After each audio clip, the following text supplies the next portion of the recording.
Unmute.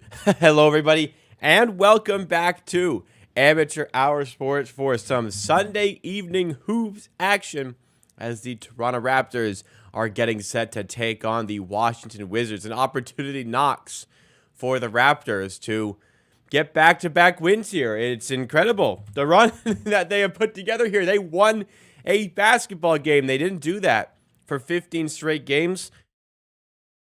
Went into Milwaukee. Stunning upset over those Milwaukee Bucks, and the Raptors, in a position to make it back-to-back games. It almost feels as though, at the time, I was thinking, man, I just want to see them win a game. And I don't regret that. I really enjoyed seeing them win that game. It felt good to win that game.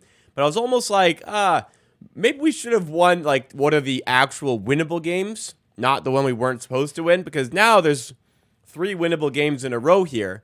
And with the Memphis Grizzlies having lost their most recent game, the Raptors can pull within 2 games of the Memphis Grizzlies for the 7th best odds rather, at the top overall pick. The Raptors currently sit with the 6th best odds. I still don't think they're catching Portland, so I'm not really concerned about that. But I guess the seed of doubt creeps in that, hey, maybe they might catch the Memphis Grizzlies. They probably won't, but hey. They certainly are capable of doing so. But regardless, let's have some fun here. Let's hope the Raptors perform well. And honestly, they're in a position where it is winnable. They're only 4.5. Oh, sorry, the Raptors are favored here. Oh, my goodness. I cannot remember the last time the Raptors favored. Going through the Raptors' previous schedule, the Raptors are favored here by 5. This is actually a pretty significant spread here, considering where the Raptors have been lately. Who is starting for the Wizards? Raptors are favored by 5. The Raptors have not been favored since since they beat the Hornets on March 3rd. Yeah. The Raptors have not been favored since March 3rd. Today they are actually favored in a basketball game, and favored by a significant degree at that. We'll wait for some confirmation on the starting 5 for the Wizards, but the Raptors are going to be starting Emmanuel Quickley, Gary Trent Jr., Ochai Agbaji, R.J. Barrett, and Kelly Olynyk. That is the same starting 5 from the previous game, so we know those starters can cook together. It's when the bench starts coming in. That's where things can taper off, but for the Raptors here, I mean, who's not playing for the Wizards? Kuzma is out. Tyus Jones is out. Well, there you go. It's going to be a pool party out here. Yeah, the Raptors should win this game. Looking at the lineups here, I wasn't aware Kuzma wasn't playing. The Raptors should win this game, and then we'd be 2 games back of the Grizzlies. Then it would start to get a little bit scary with the 5 games remaining, or is it the 4 games remaining after today? But let's see what they do here. Appreciate everybody coming to tune in here. We're getting very close to 17,000 subs. When we ended off last stream, we were 5 subs away from 17K. Today, we're 7 subs away. So not a great 48 hours for the subscriber count. But hey, we'll get there. We're absolutely going to get there. I'm excited to hit that milestone, get the giveaways going, and looking towards the summer. I've planted the seed of working on some merch. I want to make it happen. I don't want to use a middleman, so it's going to be some investment on my end, which it's okay. I can do a little bit, but the biggest challenge with merch is coming up with high quality products that aren't going to cripple the people who buy them. So like definitely going to do hats, but the hats I'm looking at right now are going to be like, the thing is, the more I order, the more of a discount I get. But I don't know what demand is going to be like, so I can't order a shit ton and then just be completely sitting on them, unable to sell them. So there's a bit of a difficulty there, trying to gauge what's the right amount to purchase. And, right now, the hats that I designed, I really like them. They're going to be good quality, good branding. It's not going to be like a crappy brand. I want to make sure it's like good brands that like people will actually be able to wear for a long time. Not just some gimmicky thing that just has a logo on it that I put on it. Like I want it to be like higher quality materials. So right now the hats I'm gonna try to get this cost down, but the hats would cost around probably, I mean, at least 60 Canadian at this point. But I don't want to do that, so I'm gonna try and get a way to get it under 50. That's the goal for the hats. As for shirts, I haven't really done much, but hats I definitely want to do. The hats would be like this. They wouldn't be a snapback likely. They definitely wouldn't be fullbacks because I don't ever wear that, so I want to make sure I like it. It's gonna be similar to this. It'll be adjustable, whatever it is. So yeah. Also, that makes it one size fits all. I don't have to worry about doing all that. So, anyways, hats definitely on the way at some point. I'm feeling good enough about myself to like think that we can do that at some point in the summer. Not saying this is gonna happen, in a couple weeks, a month, 2 months. I don't know.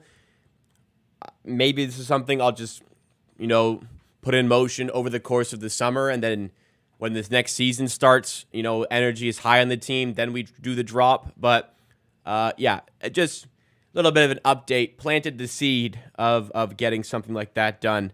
And hopefully, yeah. And then one of the challenges will be, alongside cost cutting everything, is how I'm going to sell them. Like, do I need a website? Should I just make like a eBay page? If so, then eBay takes a fee. Now the cost of selling the product goes up a little bit. So whole lot of things I need to think about. I've just barely started kind of gauging what like my cost would look like. I obviously would have to make, like, a lot of work is going to this. I obviously would have to make a profit on this. I'm not really bothered by like the amount there. I'm not trying to like sell out or anything here. But if I'm making like, what would I be happy with? If I'm making like 5 to 10% on each item, that's probably worth my while here. The goal here is to get the items out to the community and just kind of grow a stronger community with the merch. And it's just something I want to do. I just think it would be cool to do. So it's not really about the profits, but hopefully, again, I can get this done at some point in the next few months. And yeah, hats will be on the way. Hats will be I can't use like Raptors branding and stuff, so it'll be branded stuff. Looking to get a logo on the side as well. Got to get something designed for that. And shirts, I just don't really have any ideas yet. But hat, I have a very, very, very strong idea of what I want the hats to look like. So they'll be really nice when they come out. Anyways, enough on that. Enough on me. Hope everybody's having a great weekend so far. I can safely say I've had quite a pleasant weekend. I've enjoyed myself. Definitely a nice little reset this weekend. Feeling good about the content overall. Did 4 videos to end off the week. I did Tuesday, Wednesday, Thursday, Friday. I had a video come out on the main channel. So that was good. Yeah, just getting the content back out there has been great. Been feeling good about it, even though I feel like I'm doing more work. I did more work this week, but felt like less burnt out because I felt more like accomplished. So yeah, my weekend's been good. How about everybody else watching here? Anybody watched the NCAA Women's Basketball Championship game just now? I just finished right before the stream. South Carolina completing their undefeated season. Caitlin Clark falls, and Iowa fall at the final hurdle, for the second consecutive year. But I mean, South Carolina is just too strong. I mean, the size. I mean, I'm not following. Honestly, I don't follow college ball that much, let alone women's college ball, respectfully. It's just, I follow a lot of sports. Just some things I don't have the time to add in. So anyways, just from watching the game, there's a very much a size disadvantage on Iowa's side. Ton of size on the inside for South Carolina. They're a deeper team. Like they were playing like 9 players deep with like heavy minutes. So yeah, they're undefeated. It just looks like they're a winning machine, and they did that. They had decent matchups for Caitlin Clark beyond the first quarter. So congratulations to South Carolina. Caitlin Clark, unfortunate she never got the championship, but man, the women's great game has grown so much as a result of her play for Iowa. So shout out Caitlin Clark, and we'll see if that sort of interest can be also propelled forward at the NBA level. All right. what are we saying for today's game? We got Jay Conda in here and 905 Yada, two of our members. Thank you guys for joining once again. Daniel Berry Sports Highlights also out here along with Gregory. Appreciate it, everybody. 905 Yada says, if the Wizards lose today, it's their worst season record in franchise history. Wow. History, baby. We've made a lot of history for ourselves this season, so why not make a little bit of history for somebody else for a change? You know what I'm saying? Let's see if we can get that one done. We got Azan in chat as well. Hopefully I said that correctly. What's going on? Hope you're doing well also. And I swear I saw somebody talk about winning the rest of the losing the rest of the way. I think we will win today. Looking at the lineups, what they're probably going to be. Let's see if Washington's is out. The Raptors probably should win today. But, hey, even earlier in the year, they lost some games they were supposed to win. Washington Wizards lineup still... Oh, no, it was already out. So they're starting Poole, Kispert. Is that... Oh, are they starting Johnny Davis? Is that Johnny Davis? If they're starting Johnny Davis and they're starting Vucevic, who I've never heard of. I'm a casual sometimes, I guess. Who is this Vucevic fella? I don't even know if that's how you say it, man. Vucevic. Did he play last game? I mean, he must have played last game. Although, actually, the Raptors started a guy who had never played for them before a few days ago. And the worst loss franchise history. This Vucevic guy. So he started last game. Tristan Vucevic. What's he saying? Game log. Oh, last game he had 17. This guy's balling. 17, 15, 14. Double-digit scoring his last 4 games. Averaging like 24, 25 minutes in that stretch. That's pretty good. I don't know who this guy is. I've never heard of him. But, yeah. Johnny Davis starting is pretty crazy. He, respectfully, is ass. I'm just, I say disrespectfully. Johnny Davis is ass. Former 10th overall pick, if I'm not mistaken, he's ass. Raptors should cram his team. Yeah, with our lineup, yeah, we should win this game. Full stop. We should win this game. Let's see if they can do it.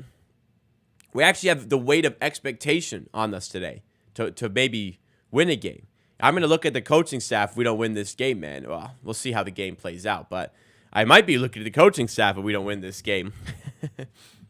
Avdi has been playing well. Yeah, he has been. I'm happy for him. He's taking a good little step near the end of the season here. Although my opponent in my fantasy league final championship has some, so hopefully not today. Thoughts on the new Vince Carter Raptors logo? Yeah, I don't know if you guys saw this. I hope this is... I hope this is used on stuff. This is a really cool logo. Yeah, this is sick, dude. Yeah, I love that logo. I hope this is used on something. Dude, if they sell a hat with this on it, I'm buying. I'm buying that. This is such a cool logo. I really hope this is used. I guess it doesn't necessarily need to have, 15 branding on the front. It could just have like Raptors branding on the front. I'm fine if it does have the VC branding, the number and stuff. But this is this is a cool ass fucking logo. I hope they use this on official products because I would like to give them my money for something with this on it. Yeah. This Raptors logo, Sporting News. Let's see if there's any info on here from the Sporting News. You can buy it here.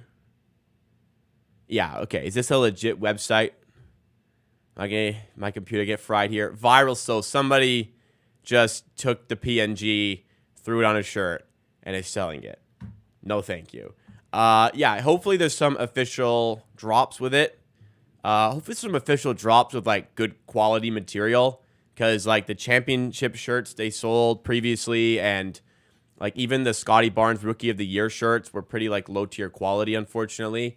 I hope they probably won't. But I like a nice mid-weight or heavyweight cotton shirt. I don't like the lightweight shirts.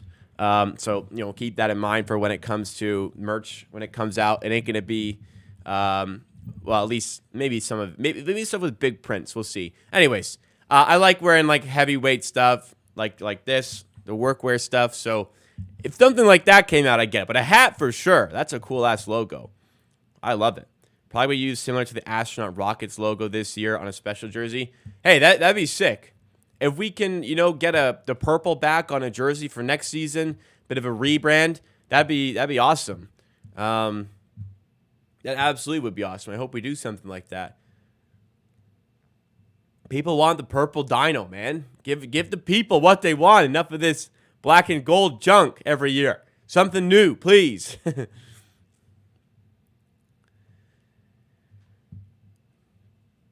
But if any of you guys see that on a hat, hit me up, and I'm going to buy that. Yeah, Blue Jays lost. I had money on them today, but pissed off. Not pissed off. It is what it is, but pissed off they lost. I don't care about the bet that much. I care that the Jays are losing games and are not playing particularly well. Also, Alek Manoah, he had a single-A Dunedin start today, and my guy did not play well. He had 2 strikes thrown on his first 14 pitches. I believe he walked the first 3 batters and ultimately walked 4 batters in the first inning. Man, he's washed. Yeah, I guess he's washed. I don't know. It's so weird. Baseball is one of those sports where you have those biggest like drop-offs out of nowhere. It's just such a high variance sport. But man, could have been massive to have a player of that caliber, like a Cy Young candidate, a young Cy Young candidate on the Jays, and he just forgot how to pitch. I might be at the game on Tuesday. I might be at the Jays game on Tuesday. I will be at the Jays game on Friday, which is a reminder that the Raptors are playing Friday. I will not be streaming Friday, but I might be there Tuesday. It doesn't look like I will be, which is also a Raptors game on Tuesday. And I will be there on Friday for sure. Almost done for the season here, ladies and gentlemen. We fought through, guys. We did. We got tonight. We got 4 more games. We got Tuesday, Wednesday, Friday. Friday, I'll be away. And then Sunday, the final stream of the season. There will be streams in the offseason. I will do some watch-alongs for various playoff games here or there that I am interested in watching. We'll see what the series looks like, each of the series looks like. But there will definitely be some content coming over the course of the playoffs through streams, and there will be stream content all throughout the offseason in general. Sunday will also be the final members-only stream of the season. Those will not be continuing in the offseason. It will start back up next season, but there's really like no additional content I can provide you on those Sunday mornings I wouldn't want to provide during the week, so it just doesn't really make sense to do those, but we'll bring that back for next season. If we lose our pick to the Spurs, it's going to be a sad day. I'm concerned about the fallout from like Raptors fans who are going to get like really upset about it, when in like reality it was clearly like the right decision for the Raptors to tank and try and keep that pick. But there will be a lot of pissed off Raptors fans, no doubt. But I fully support the decision by the front office to go with that direction. It makes the most amount of sense for the team. Yeah, 45% chance of keeping that pick. 45% is higher than the probability the Raptors had of making the playoffs. I can assure you that, especially considering all the injuries that have gone down. If they'd started earlier, maybe they could have caught the Blazers, but they've done their job. They've caught the Grizzlies, likely will remain there.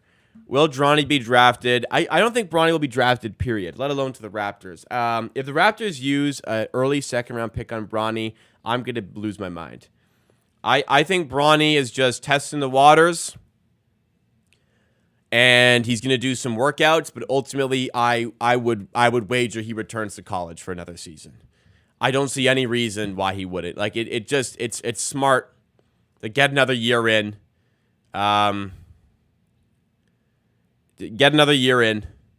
Work on the development, get healthy, and yeah, I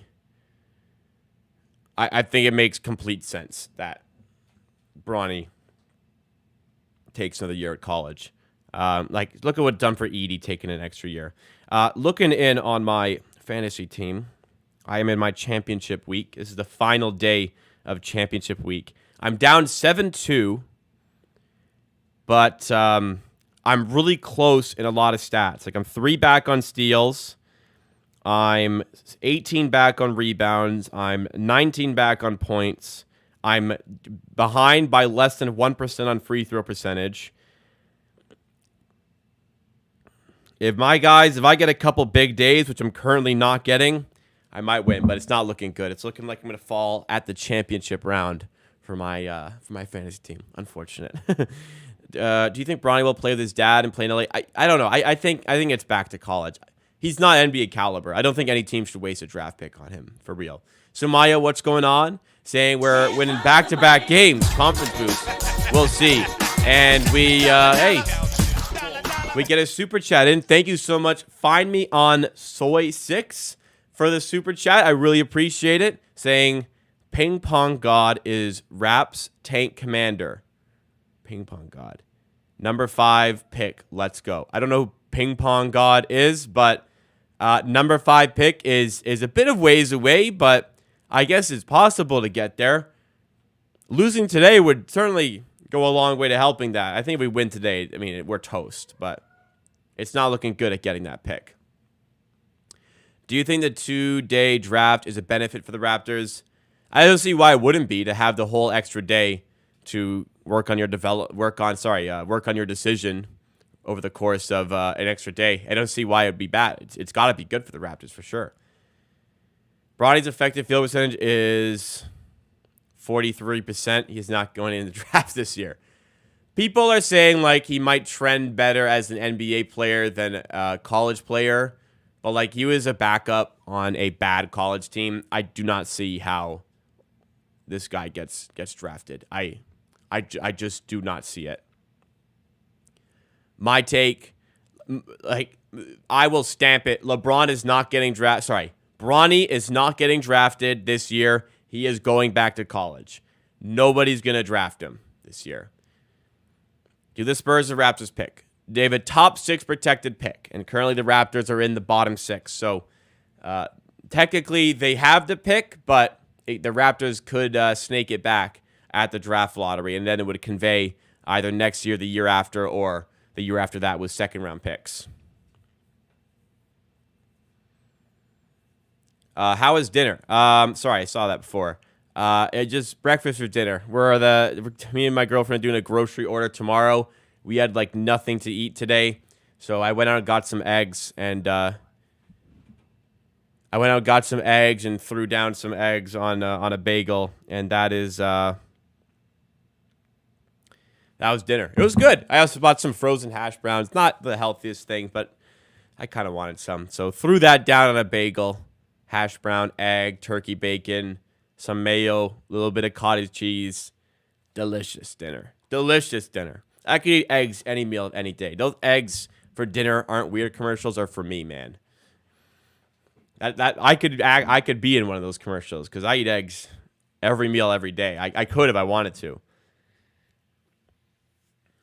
And I'd be happy about it. It's so tasty. Not even Lakers is favorite to Bron. Listen, they got to take care of their organization. They're already like pretty depleted talent-wise. Once LeBron leaves, it's time to start filling in as much talent as possible. Jalen Hood-Schifino doesn't look like he's panning out into a great pick after his first year. Tough place to come in and play, but he was their 17th overall pick last season. I was a fan of Hood-Schifino going into the draft, but he definitely did not look good in his performances earlier on in the season. Is Jonte Porter ever going to return? I'd say it's unlikely. Who's the first pick this year? There's no consensus top pick. Some people thought, I'd say the most widely recognized likely top pick is Alex Sarr, but again, like there are a lot of guys or a few guys rather, that could end up going first. Like, I don't think it's anything set in stone there. But possibly top 3 picks are going to be international players, which is very interesting. It's just another showcase of the international talent continuing to enter the draft, which is awesome. Kind of a shame the G League Ignite team got shut down because that was a good avenue for guys to get some pro experience. But yeah, international with the social media era, the access to information era. Yeah, international play is awesome for these guys who can start to make money right away rather than playing in college where they're not getting paid. I know there's the, your image and likeness you can make money on, but damn, making it as a pro player just seems like the more fruitful endeavor for a lot of people. They're showing a Vince Carter thing pregame. Oh, that's cool. Kia Nurse and RJ Barrett. Give us that new Vince Carter logo. There's the logo. Give it to us in some merch, dude. Sell some merch. Give it to us. Real Sports, what are they saying? They already on this? I need to see a commercial with the Vince Carter logo collection. Let's see. Let's check Real Sports. Maybe they dropped something without unbeknownst to me. Let's see. No. Negative. Hopefully at some point, as I said.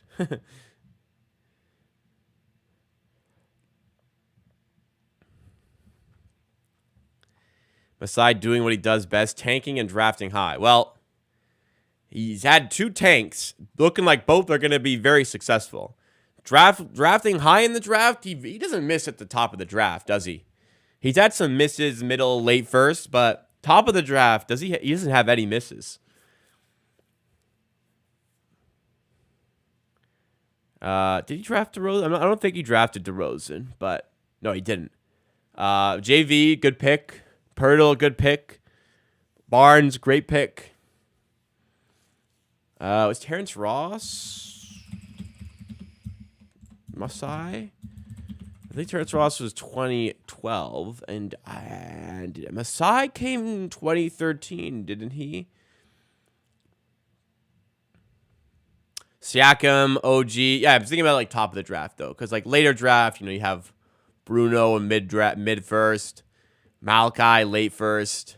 Did you guys see Malachi's follow up to his 50-point game?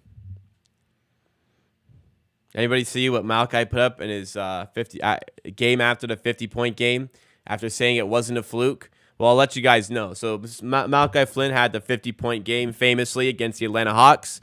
The very next game, Malachi Flynn took 12 shots. Any guesses how many of those 12 shots went in from the field?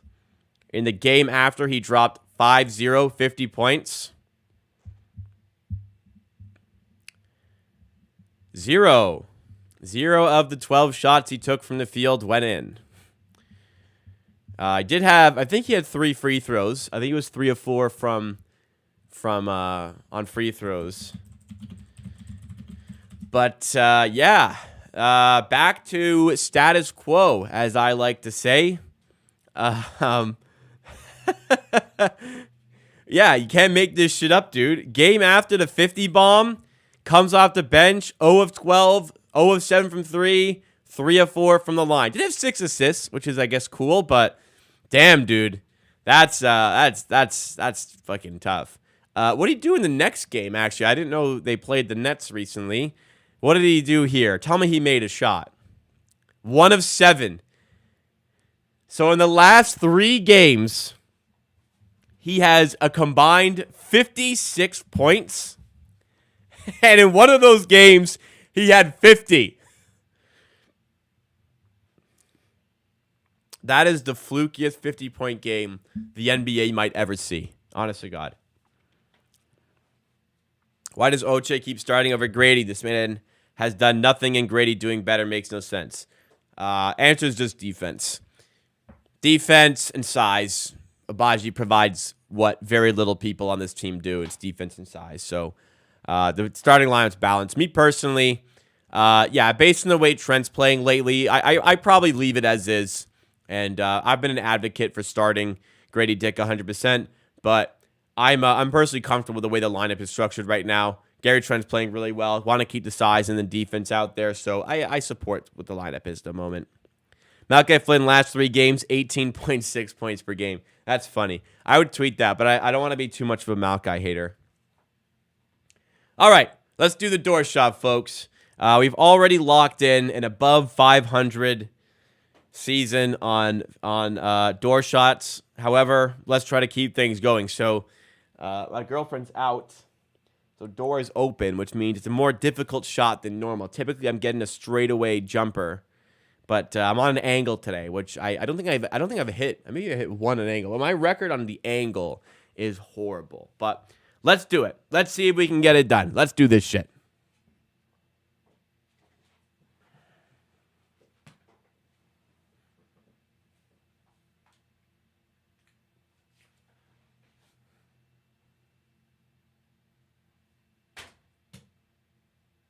I think it went in.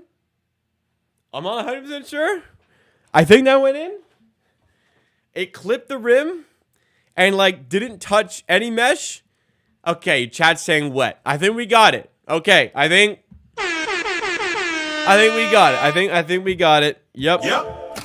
Let's just get the replay here to verify.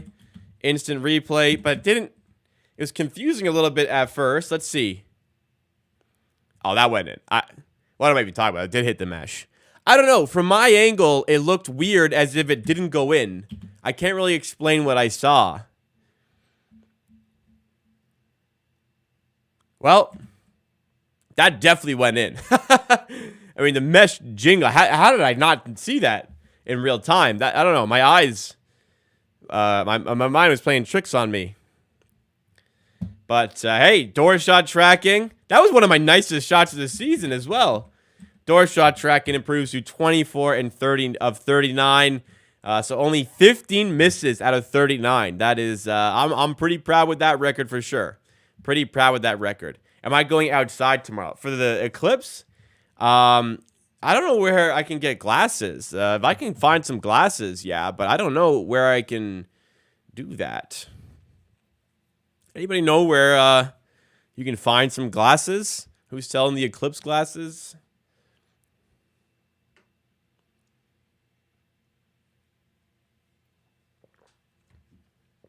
I have no idea. Costco? Ain't no Costco in my area. But thank you. Anyways, awesome with the door shot. Let's get this game underway soon. My goodness. Taking a while here. Amazon, well, it's too late for that. I guess I could have looked on Amazon. I guess I figured at some point in the last week or so, I would have just seen somewhere to buy them in person, but it just didn't happen. Eclipse glasses. Free delivery tomorrow. Should I roll the dice on this? 100,000 bought past month. That is crazy. 15% off. Maybe I should. When is the eclipse? That's a good point. Eclipse time Toronto. Starts at 2:04 p.m. Oh, we're fucked. 2 p.m. Ends at 4:30 p.m. Damn. How rare? How rare is it? How rare is it? Is it like once in a lifetime? Once in a lifetime event. Next major eclipse in Toronto won't happen for another 120 years. Okay. Well, let's buy these glasses then. That's enough for me to say, okay, let's roll the dice. If they don't show up in time, they don't show up in time, you know? But hopefully, being in Toronto, they do show up in time. We'll have another 120 years in Toronto. Say no more. Let's grab a couple of these, and my girlfriend can get one too. All right. Free one-day delivery. Hopefully they show up in the morning.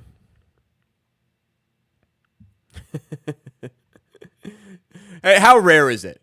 You will never, ever see it again. Great. Let's do this. I didn't read the reviews here. I probably should have done that.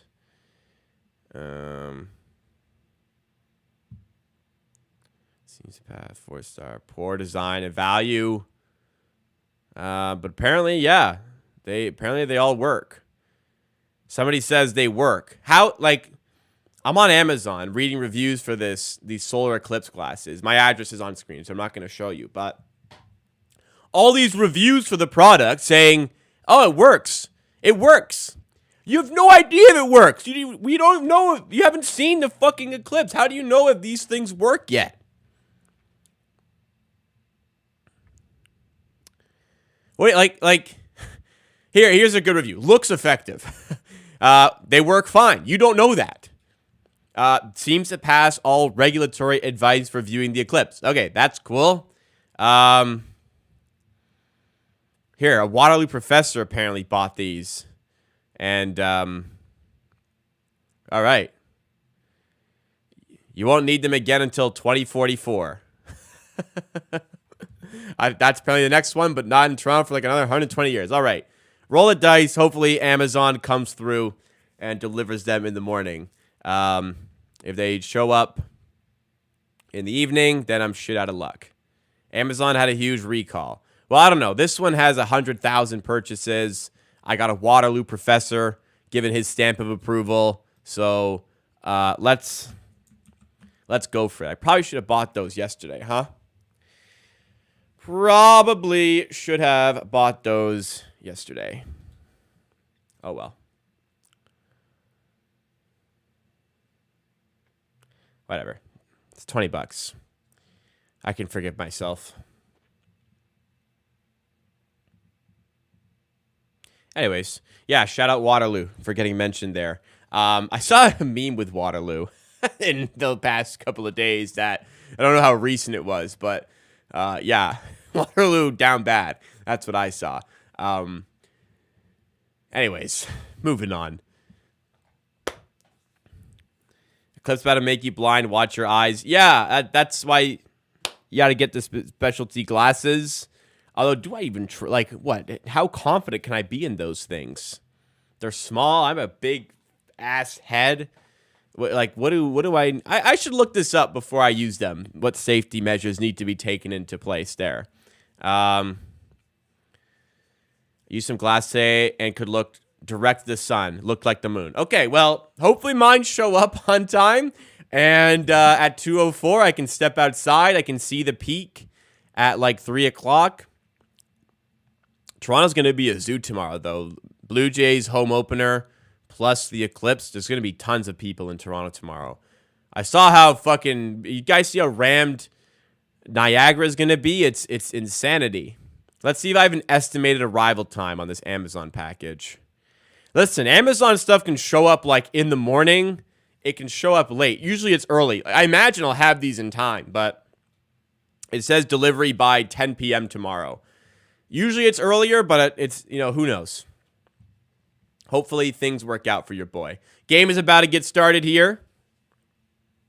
I'm not making some and trusting that to protect my eyes.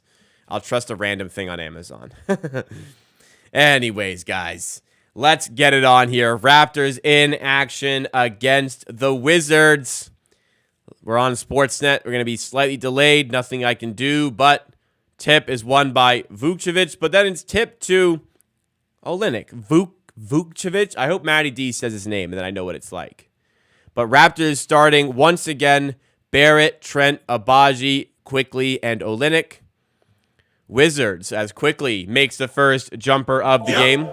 Wizards starting Poole, Kispert, Avdia, Johnny Davis, and that Vukcevic guy, who has double-digit scoring in his last 3 games. Johnny Davis down low with the right. Johnny Davis sucks, by the way. Anyways.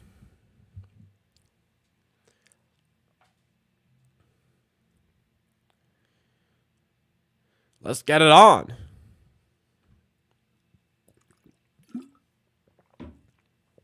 Inside to Kispert, who fumbles the pass by Avdia. And what would have been an easy 2 turns into a turnover. Olynyk under the rim, spins, kicks out to, oh, that's Jordan Poole. Turns it over. Raptors up 2-0, just a minute into this game. Poole to Avdia. Back to Poole. Thought about the shot instead. Passes to Avdia for 3, and the 3 ball is good. Wizards lead by 1. Paul George hit a crazy game winner. Okay, I got to see that on Twitter in a sec. I'm sure it'll be right up near the top.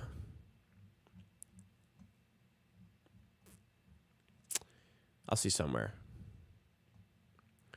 At a commercial. I'll check the clip at a commercial.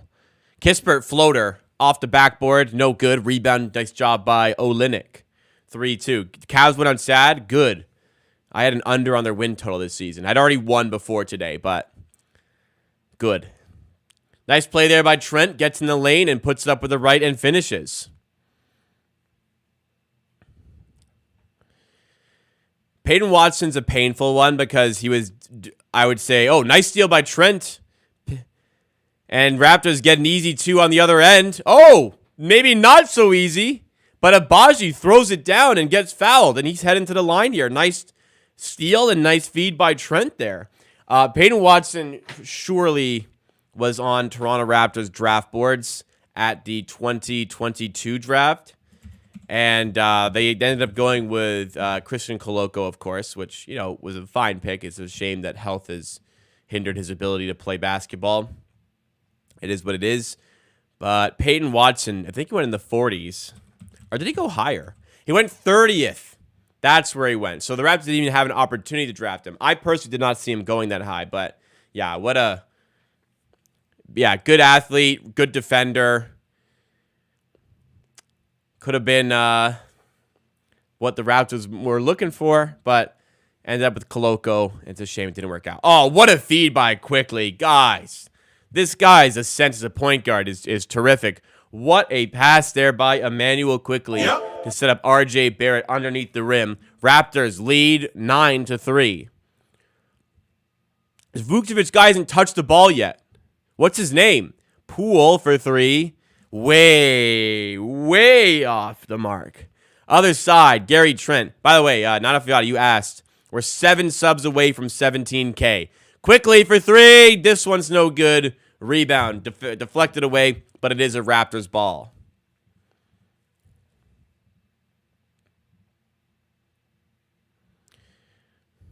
Trying to find the Paul George thing.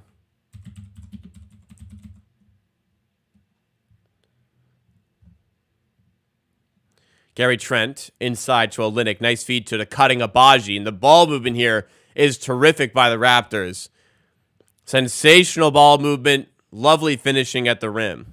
Might be cloudy tomorrow. That would stink. Man, that would stink. Vukcevic, whatever his name is. No good on the 3.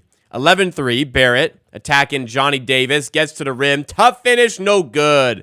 Rebound to the Wizards, and here they come with Poole. Poole outside to Kispert for 3, and he knocks it down. Abaji got the hand up, but could not return there in time.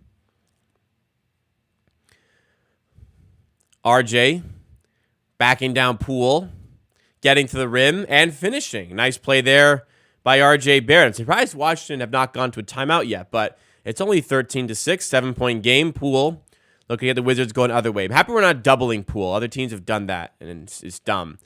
Avdia at the rim, no good. Rebound brought away by the Raptors quickly. Nice feed to Barrett, who loses his handle on the drive. Recovers it, but cannot score. Olynyk for 3. Well, that works out even better. Kelly Olynyk for 3, and the Raptors lead by 10. What a show by the Raptors here. Let me see this Paul George. This Paul George 3.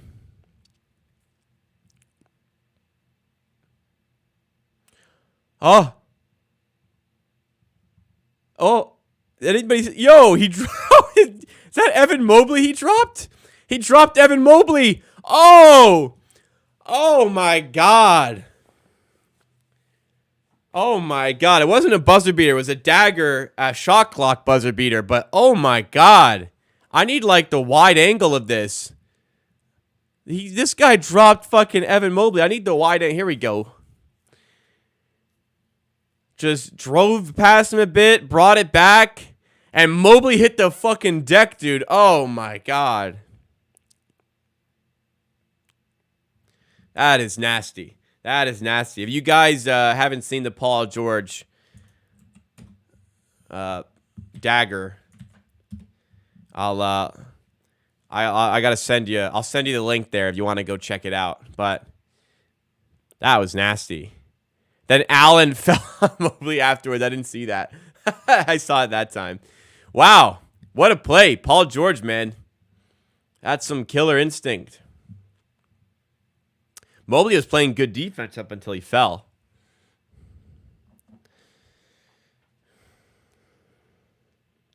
Let me check in on my fantasy situation here. Still down 7-2. It's not looking good, folks. It's looking like our boys, my boys, are going to fall at the final hurdle in this one. We were right there. We had the chance to do something special, but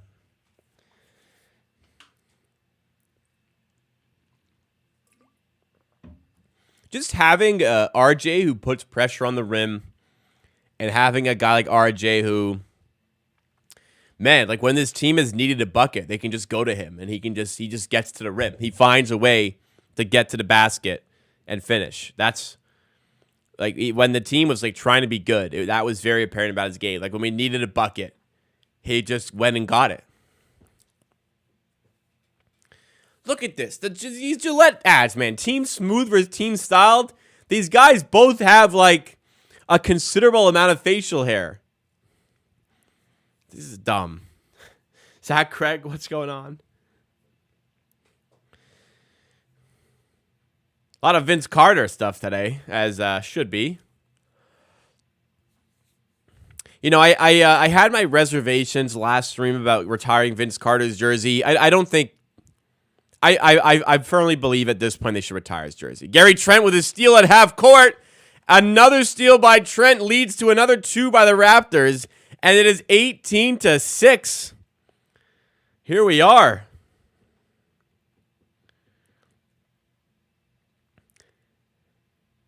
Raptors get another steal. Man, the Wizards are all over the place here. Barrett to the rim. Pass to Dia. Lays it in. 20-6. 20-6. Scoreboard's the wrong way. We're winning 20-6. 9-0 run for the Raptors. Poole. Deep 3 by Kispert. Wow. Wet. Wet, wet, wet. 19-20.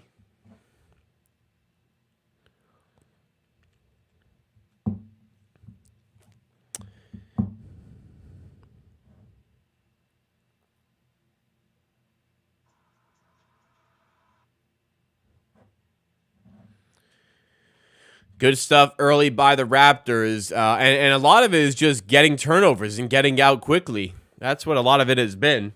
And when we have had to go to the half-court offense, it's been a lot of good cutting, a lot of good passing, patient buildup, and things are clicking right now. Let's see if we can keep it going here. Slowing it down with Quickly.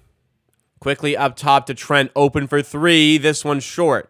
Rebound, Kispert finds Jordan Poole. Jordan Poole dominating the ball in the early stages of this game. Poole with Abaji as the assignment. Abaji did as well as he could last game. And Trent, is that another steal by Gary Trent Jr.?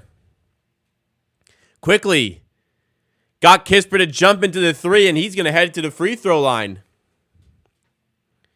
Wow, Gary Trent, is that 3 steals? Or is that 4 for Trent already? Gary Trent listed with 3 steals currently. Wow.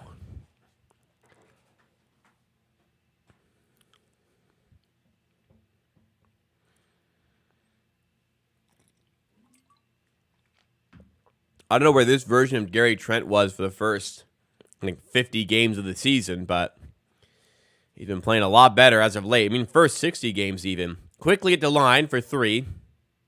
First of 3 is good. Canadian Omori. Is that it? In the game for the Wizards. Omori. A lot of difficult names in this team. God damn it.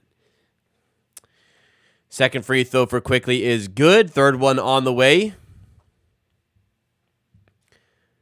Is that Butler? Who is this? Jared Butler. That's it. Jared Butler checks in for the Wizards.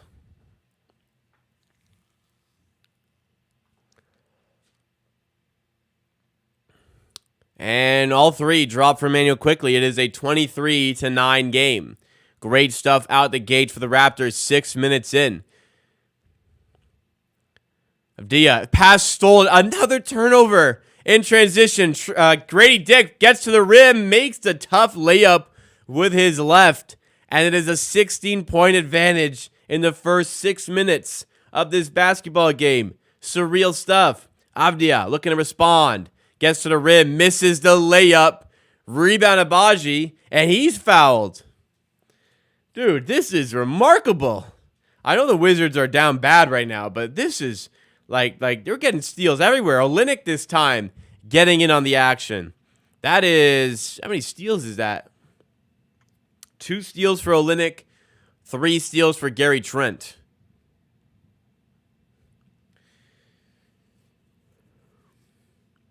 Yeah, Gary Dick showing those flashes of slashing, driving to the rim. He's more than a shooter. We keep on learning. Feed inside to Abaji. Oh, he gets up and throws it down, plus the foul. Oche Abaji off the nice feed there by Emmanuel Quickly. Gets a lane off the screen, drives to the rim. Great stuff. Send in a bit of a ghost screen just to peel away. Finds the lane. Goodness gracious. 28-9.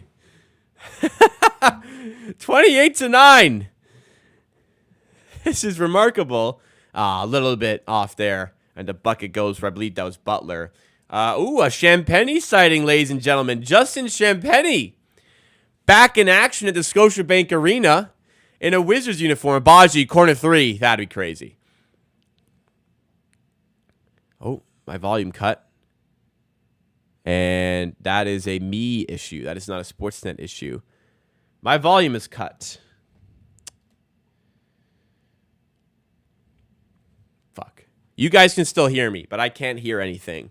I'm going to make a decision shortly if I feel like I need to reset my audio equipment, which will take a few minutes for the duration of the stream. Olynyk for 3. And Olynyk keeps the party going. Raptors up by 20. Other way, Olynyk gets his 3rd steal. 31-11.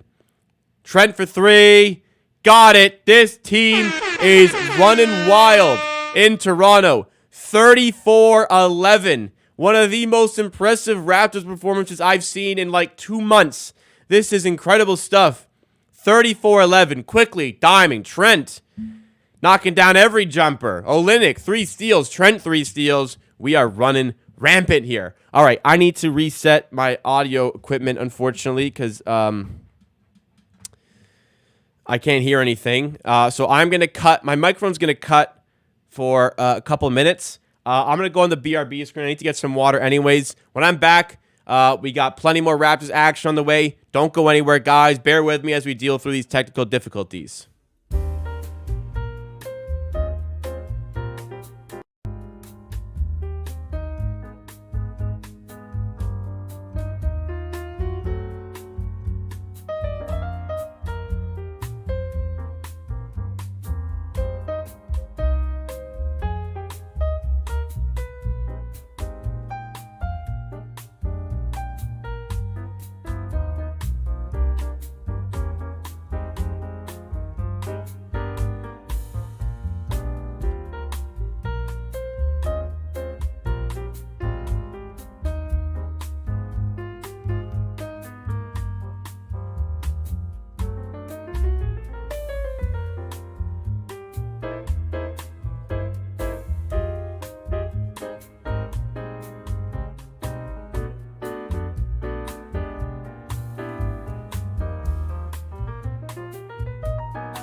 Oh, it worked. All right, sweet. That's it. Usually it's a lot more difficult than that. I just gave it a couple minutes, came back, and we're back locked in with the sound. Our alerts are working. All right. Awesome. That could have gone worse, but we're all set. Thank you, everybody, for your patience. Apologies for the technical difficulties there, but glad that we do have it sorted out. All right. Raptors up 34-11, 4:16 to go in the first. I mean, this is absolutely the Wizards trying to tank for those top lottery odds. The bottom three teams all have the same probability of getting the first overall pick. However, the top overall pick, the lowest you can fall as a the worst team is to fifth, because that happened to Detroit last year. Whereas if you're not bottom, then you can fall outside of the top five. Quickly driving here, looking to add on to the advantage, and tough shot way off the mark. Other way.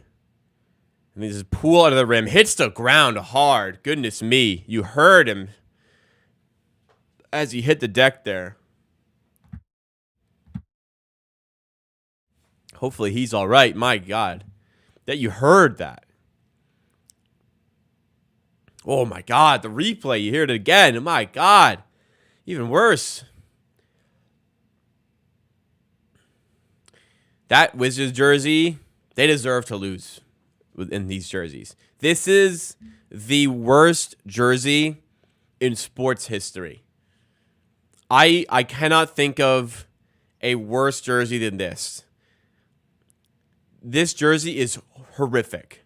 I cannot believe this made it into the NBA. This is the worst sports jersey I've ever seen. I didn't know Justin Champagnie played here. I know Julian's been doing stuff with, not doing, but he's been playing for the Spurs. But yeah, I guess Champagnie never really panned out any further. I always had a lot of belief that he'd be a role player someday, but yeah, it just hasn't happened. Quickly in the corner, Brown up top now for Trent. Please pass to Grady. Grady Dick for three. Got it to go. 37-13. Gary Trent assist. Took him a while, but finally got it to him, and Grady Dick knocks down another steal. My goodness, this team can't stop turning the ball over. Can the Raptors take advantage again? Olynyk for three. Oh, in and out. I was going to say, everything is going for this team. A Justin Champagnie 50-point game. Now, that'd be even crazier than Flynn, honestly. Because Flynn at least, can get hot and can hit threes. But, hasn't been hot the last two games.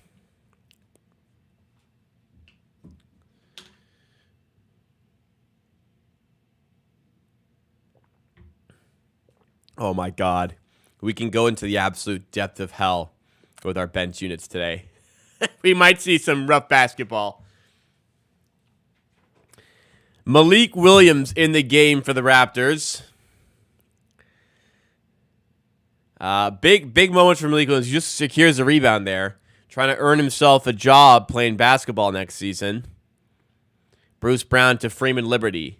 In the corner, Grady Dick. Can't get the shot up. Back to Freeman Liberty. Swinging around the perimeter. Brown to Barrett. Barrett's got to find something. Driving at Poole, and RJ Barrett cannot be stopped today.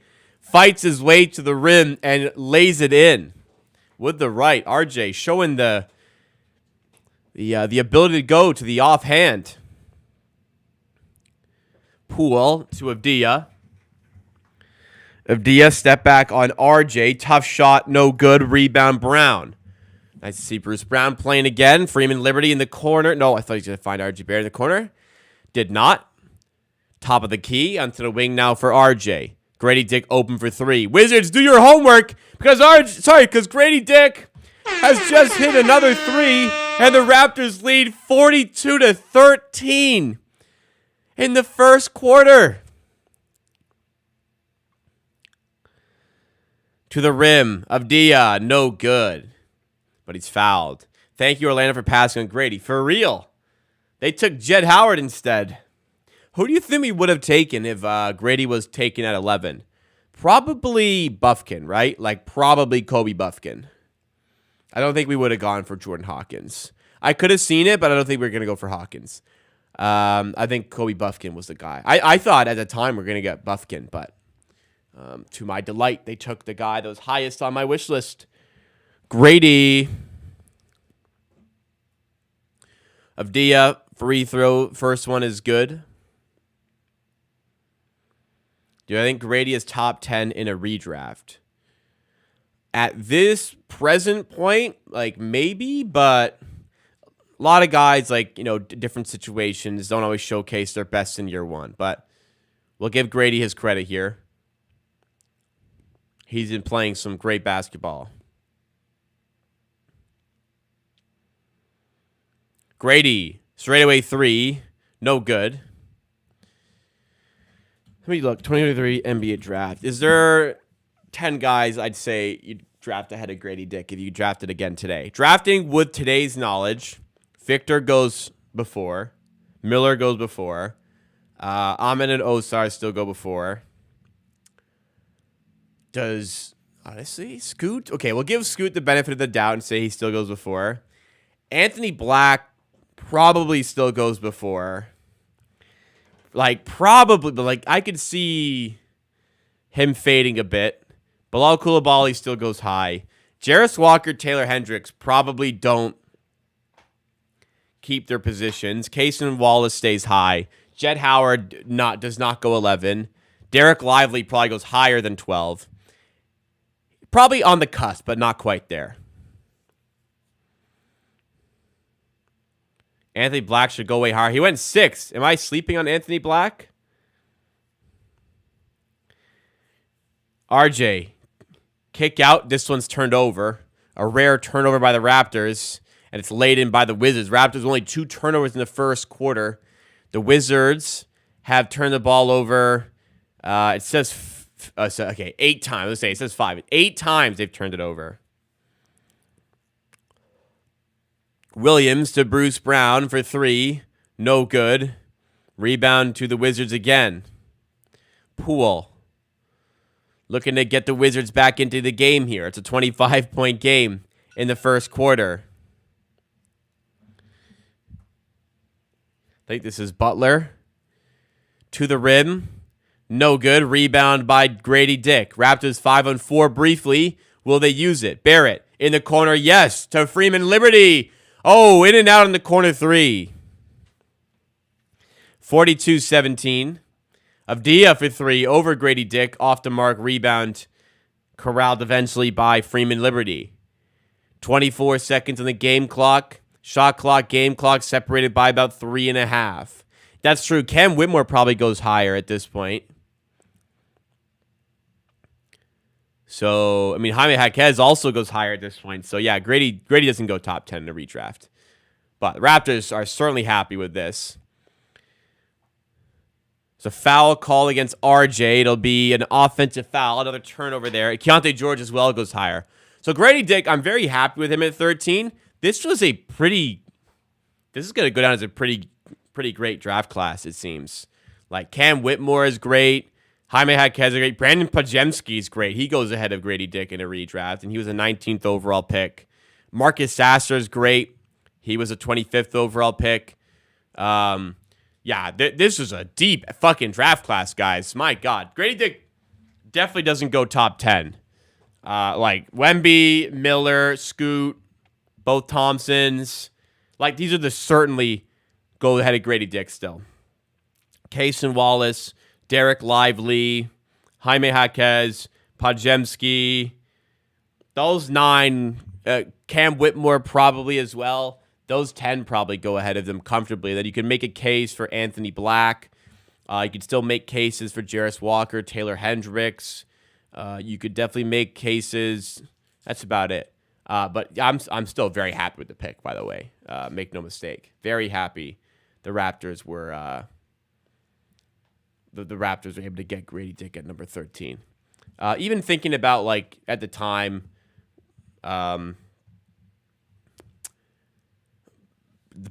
like in hindsight, yeah, I still like the pick, but in the moment as well, was very, very happy to get him.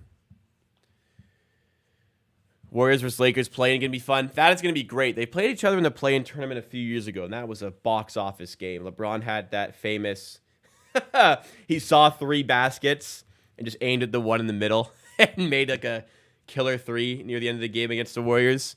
I think that's the game that famous quote is from.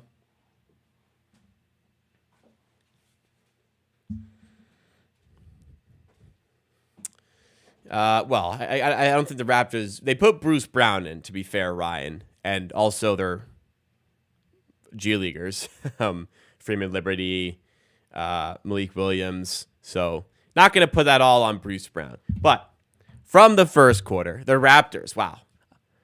Kelly Olynyk, 6 points, 3 steals. Gary Trent, 7 points, 3 assists, 3 steals. RJ Barrett, 8 points, 2 assists. Quickly, 5 points, 4 rebounds, 3 assists. Abaji, 8 points.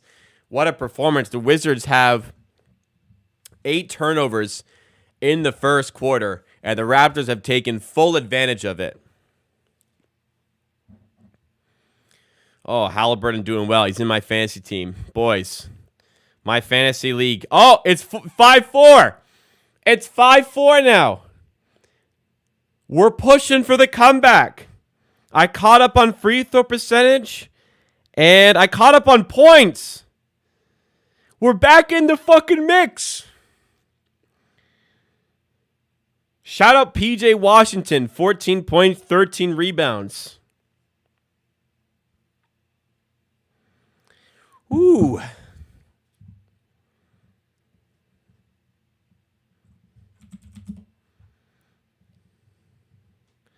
$42.17. I know you guys don't really care about my fantasy team, but I do care. I'm gonna be sharing updates on my fantasy team.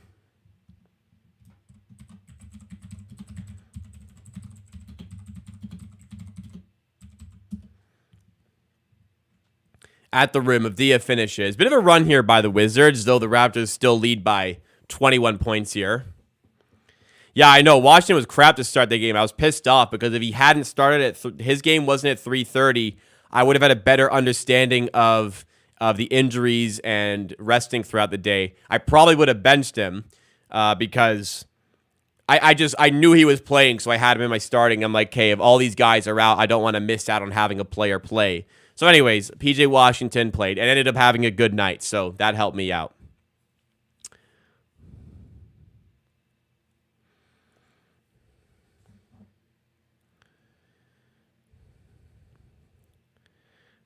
I have no thoughts on Trudeau's investment into artificial intelligence.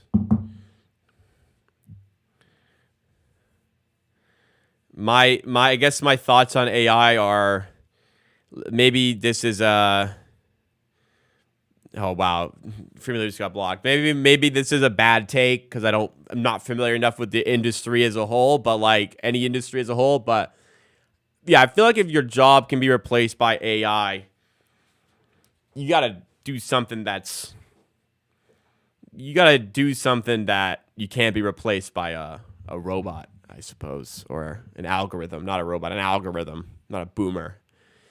It's not robots, it's algorithms. Jalen McDaniels checking in for the first time tonight. Anyway, I don't know.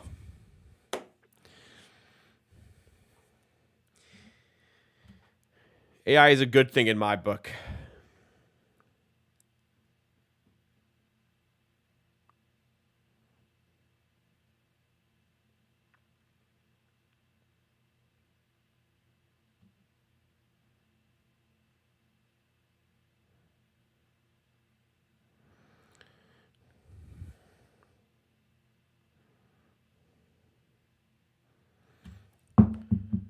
Sorry about that. RJ Barrett cuts to the rim again. Tough shot. This one too tough, even for RJ Barrett. 14-19. Avdija to the rim, and Avdija starting to put together quite a performance here, even though the Wizards are down 42-21. Can we just eat the penalty for cutting McDaniels? I can't watch this guy next year. I would agree with going in that direction with McDaniels as well, Yada. $4.5 million. Just eat it. Get somebody who's actually good on your roster. The thing is, 4.5 isn't crippling. financially speaking. Probably shouldn't happen. I just don't want to watch him play again next season. So I don't know. But yeah, definitely on the surface, I'd like to see him gone. But in reality, $4.5 million, you could probably afford just to swallow it up for another season. He was on the biannual exception, yes. I don't know if you get it back if you cut him. I don't really know how that stuff works, but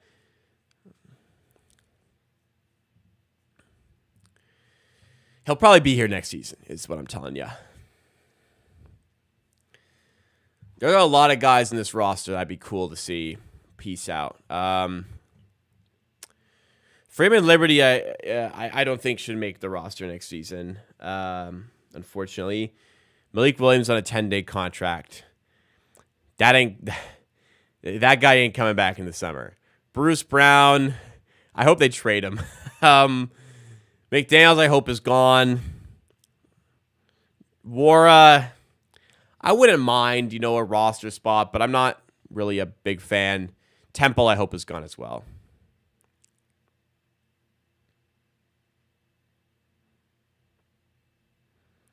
You want to see Jalen as the Raptors mascot?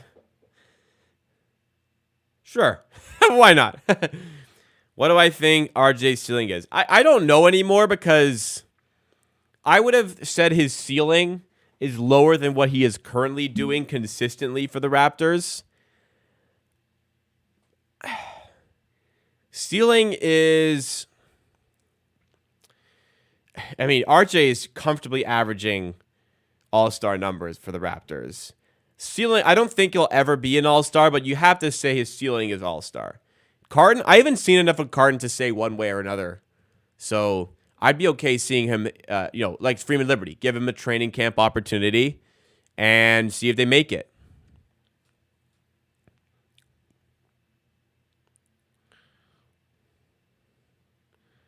Don't trade our first pick to get rid of McDaniels. No, don't trade out of, it is what it is. It's only 4.5.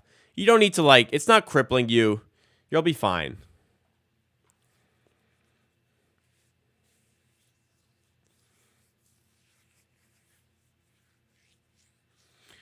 Yeah, it was good business, that Knicks trade. It's turning out to be.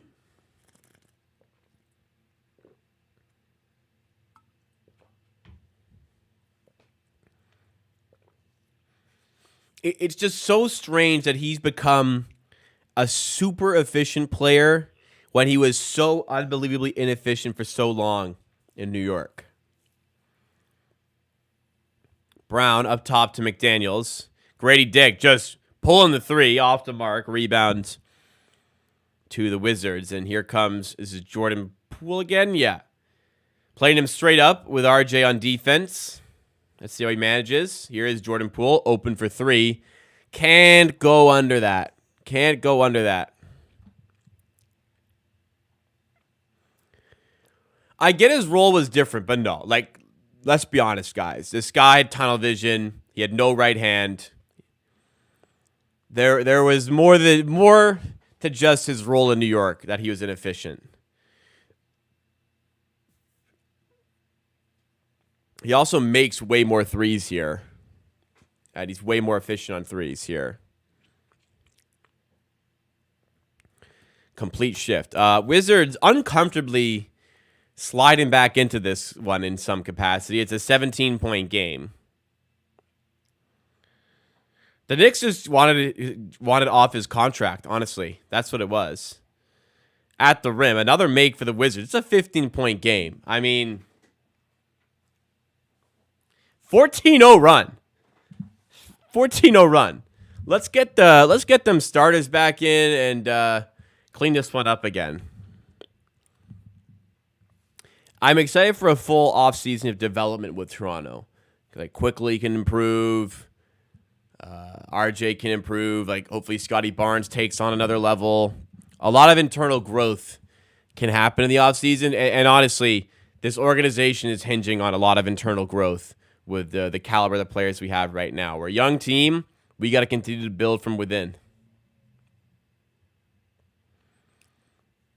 Hopefully Darko can improve as well. I agree. He's a rookie head coach. That brings its own challenges. Of course, But yeah, he could stand to develop a little bit as well, work on his ability to run a team and come up with a game plan and not be down by 10 points in the first quarter every other game. And then in those other games, you're down by 10 in the second quarter.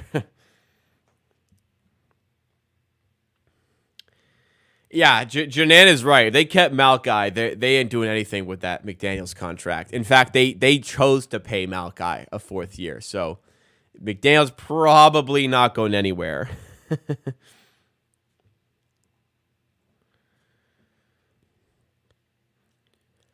Honestly, if anything, like more pressure was on Barrett being here in some ways. Maybe not. Maybe I'm not as in touch with New York media, but like when he was brought here, he's thought of as this Canadian superstar that he's got to like this sort of hype he's got to live up to. Maybe just the MSG is a daunting place to play. That New York media is different. I don't know, but completely has revitalized himself playing in a Raptors uniform. Shout out RJ for all the accomplishments he's had with the Raptors. For real, it's impressive.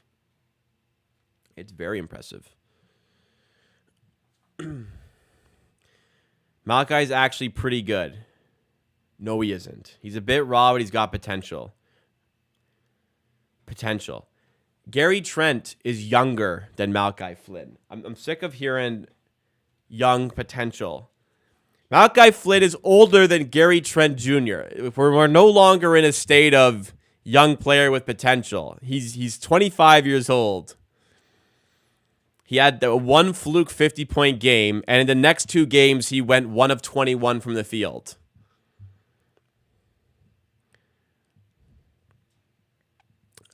I don't see one random game as a reason to have optimism. I think without that game, he's out of the league. With that game, he's probably still in the league for another year. That 50-point game probably got him another year in the NBA. He's had so many chances. He had so many chances for the Raptors. Look at his minutes per game to start every season he played with the Raptors. He always got his opportunity to start the season and played himself out of rotation, including this year. The team was dog shit this year, and he still fell out of rotation. He was the backup point guard, getting consistent minutes to start this season.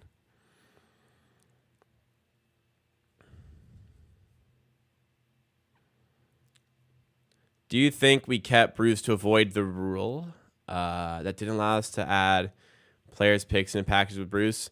Maybe that complicated things, but the Raptors probably just were looking for something they weren't getting, and they felt they didn't need to rush things. Quickly in the corner to Bruce Brown. Steps inside. Tough floater. I didn't think he'd hit that. Gets to go. Look at Scotty. Celebrated. He's walking through that motion with him. That's the first field goal of the quarter, for the Raptors. It's a 15-point game here. I'm laughing and joking here. The Wizards are coming back. This is a 15-2 run, I think it is. No, this is a 17-2 run. Bruce Brown for 3. No good. This is a 17-2 run by the Wizards. Did I say Grizzlies? 72 run by the Wizards. Poole for 3 off the mark. But, yeah, the Wizards are right back in this thing. Quickly. Off the screen now. Just inside the paint. Finds Olynyk. Nice feed to McDaniels. Under the rim. He's blocked. Kispert under the rim, kicks out, 3-ball, no good for the Wizards, and the Raptors looking to respond. He said Vukcevic. Okay, Vukcevic is the guy's name. Olynyk to McDaniels under the rim. He's so fucking bad, dude. What is he thinking when he takes that shot? What is he even thinking when he takes that shot? At least Malchi was bad, but didn't try to do all this extra bullshit that McDaniels does, man. Oh, Davis is done. No way Wizards pick up the Johnny Davis option.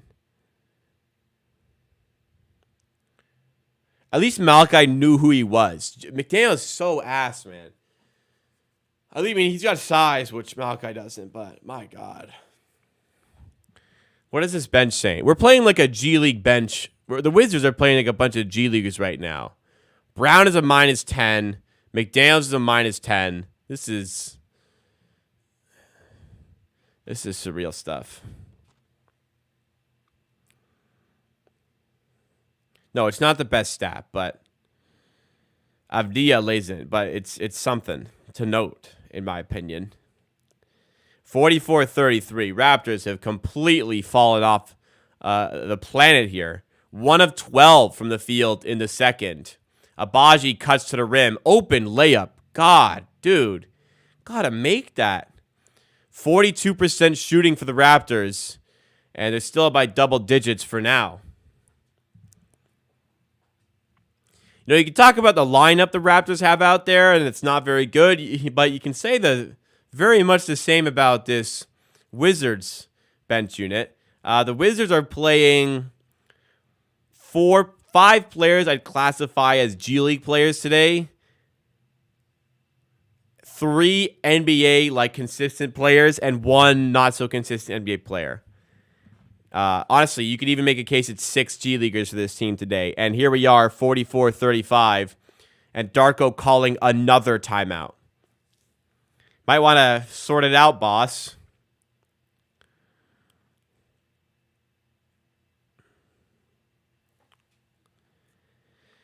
Yeah, this one's getting away from us. We're still up 9, but this one's turning into a little bit of a problem here. The Raptors have 2 points in the first 6 minutes of the second quarter. 18-2 run in the quarter.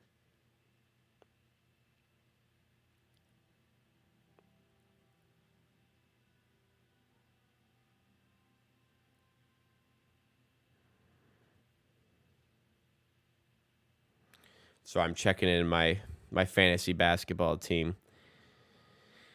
It's a tight finish to the season here. Brandon Miller assing it up won't help me out. 1 of 6, and he was a late addition to my starting lineup today. Momentum firmly with the Wizards. Avdia is playing out of his mind right now. It's not out of his mind, but pretty good. 5 of 10, 13 points. It feels like more for some reason. Ooh. All right. Maybe sub out Jalen McDaniels, guys. Oh, they did. Great. Trent on the floor with Olynyk, Quickly, Barrett, and Grady. Let's get some buckets, guys. 18-2 in the first 6 minutes of the second quarter. What will the Raptors do off this timeout? Quickly in the lane. Blocked at the rim. Another block there by Baldwin. Kispert in the corner for 3. Does not go. Rebound Grady Dick. 5 on 4. If the Raptors can take advantage. Barrett turns it over. 3 on 2 for the Wizards. Poole just going to take the 3. And it is a 6-point game. This would be embarrassing. Slenderman has subscribed. Thank you so much for subscribing. Welcome to the Amateur Hour Army. Appreciate it. 21-2 run. Yes, Slenderman. Not good. What is good is the channel is now 4 subscribers away from 17,000 as Barrett squares up to Avdia in the corner. Just going to watch this here. Turns it over again. Omoruyi to the rim. Layup. Blows the layup. Oh, my God. You're doing a disservice to Canada with that. Trent Grady at the rim. Foul? No? Wow, we're in trouble here. Giveaway will be next Sunday. If we hit today. If we hit the next couple of days, the giveaway will be on Sunday. I need to do a video that has all the rules on how to enter the giveaway. So we won't do the giveaway, the 17,000 sub giveaway today. It will be Sunday. Hopefully it is during the Sunday stream. Mayo Quickly to the rim, and that is Toronto's 3rd and 4th point of the second quarter. The problem being the Raptors have played 7.5 minutes of this second quarter. Another new subscriber comes in, Wubsy. Wubsy? Whatever the pronunciation is. Hopefully I said it correctly. Thank you so much for subscribing, joining in on the Amateur Hour Army. 3 subscribers now away from 17K. And in return, you're getting some great Raptors content in streams all throughout the offseason, videos all throughout the offseason, and also at 17K, we're going to do a giveaway. 2 jerseys given away, 1 by myself, 1 by community member here, 905 Yada. 2 jerseys going out to the community. I'm really excited about it. And really excited about the prospect of the 17,000 sub milestone. Wubsy comes and says, what the fuck are the Raptors doing? Yes, indeed. This is brutal basketball. That's Raptors ball, by the way. I'm very much enjoying how fast these reviews have been lately. They see a replay, they go, yep, that's what it is. They're not watching it 500 times to make the decision. Yep, let's change the call. Raptors getting outscored 21-4 in the second quarter after the Raptors led 42-17 after the first. Still up by 8, but man, this one's crazy. Why did the Raptors get rid of Norman Powell? Just contract mostly. He was on an expiring contract. I guess they wanted to get younger and have a better chance of keeping the player they traded for. So they went with Gary Trent. And unfortunately, Trent just hasn't gotten any better compared to what he was when he showed up at 21, 22 years old. He's just stayed relatively the same. He's still a fine player, but there hasn't been the same level of development as they would have expected when he first arrived. 46-38. 4:05 to go in the second. It's all of a sudden become a low-scoring game for the Raptors. It was almost their highest-scoring quarter in franchise history, I think somebody said. Now it's just turning into a low-scoring affair. 4 points in the quarter for the Raptors. Avdija, sorry, it's Kispert, lays it in. It's a 6-point game. 23-4 in the quarter for the Wizards, and they still aren't winning. Barrett under the rim. Got to finish that. Gets the foul and the finish. Chance for a 3-point play here for RJ Barrett. My mouth feels so dry. Can't shake it. Not sure chocolate will help, but won't make it worse.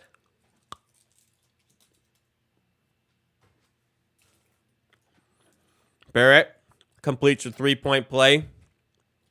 23-7 in the quarter. Raptors still lead by 9, though. Poole turns it over, but it's out of bounds off Trent. Trent got pushed out of bounds, though. And that's what Trent is trying to convey under the rim. Trent had it, and then Poole ran into him and pushed him out of bounds.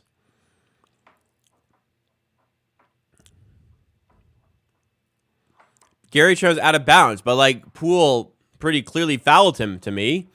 Baldwin for 3 other end. Ball don't lie. Raptors basketball on the miss. Why do I get mad? The ball don't lie anyways. Gary Trent fadeaway 2. Gets the bounce. Raptors back up by double digits. 3 minutes to go. Avdija to Poole.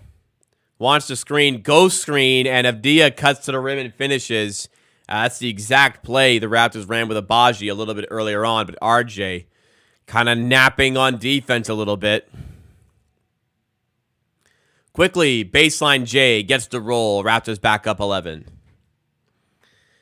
Whoopsie bet too much money in the Raptors. Hey, know your limit. Play within it, folks.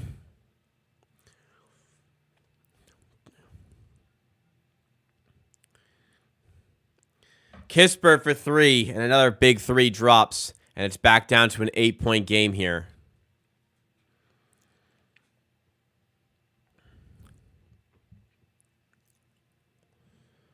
Quickly, inside to Olynyk. Decent pass, but Olynyk couldn't handle it. Just wasn't really ready for a pass of that quality, to be honest. Poole open for 3.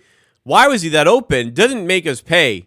And the Raptors move the other way with Trent. Pass it to, wow, he flubbed that. It turned into an assist.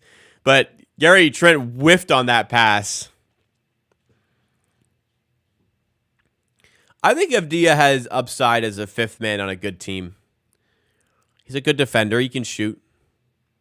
Kispert for 3. This guy's killing us now. Corey Kispert makes it a 7-point game. Raptors led by 25 after the first quarter. They're up by 7 with 1:25 to go in the second. Grady Dick to Kelly Olynyk. Kelly Olynyk backing down Omoruyi. Decides to bail out, goes to Quickly. Quickly inside to Olynyk at the rim. Nice patient and a nice finish to go with it for the Canadian, Kelly Olynyk.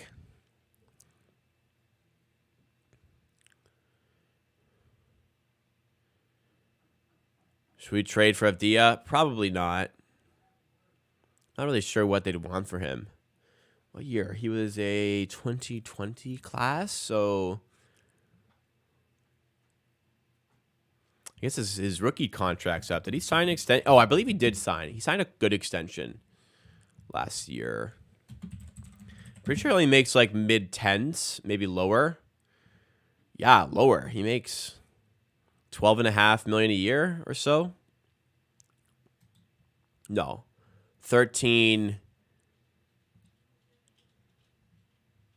It's like 13 or so million a year. That's a good contract for him. Yeah. Solid. I think he's got ability. I was really high on him at the draft. It hasn't panned out as I would have expected, but he's good. Omoruyi fouls Olynyk under the rim. What the fuck is he doing? Get the fuck out of here, man. Why are you talking all that shit? Some words being exchanged by Kelly Olynyk and I think it's Eugene Omoruyi. And now a technical called. A Canadian, by the way.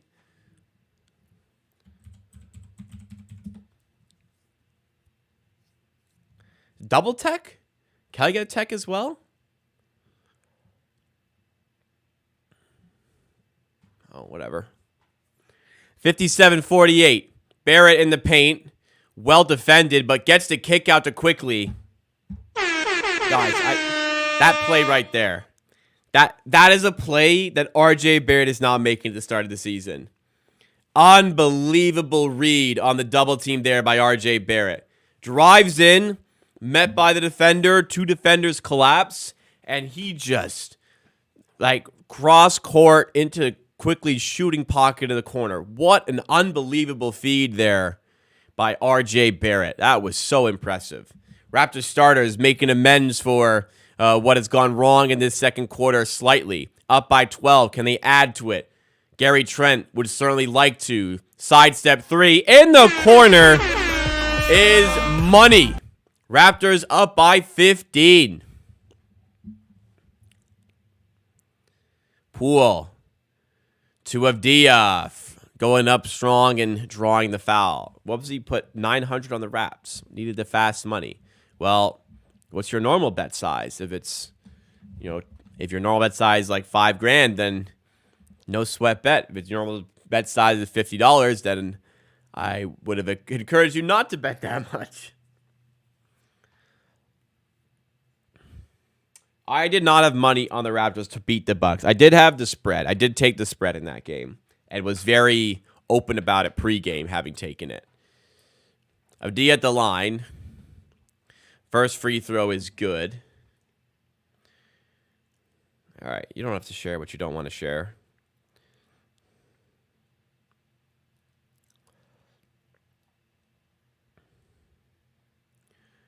What the hell? Alvin Williams disrespecting Vince Carter on stream? What is going on?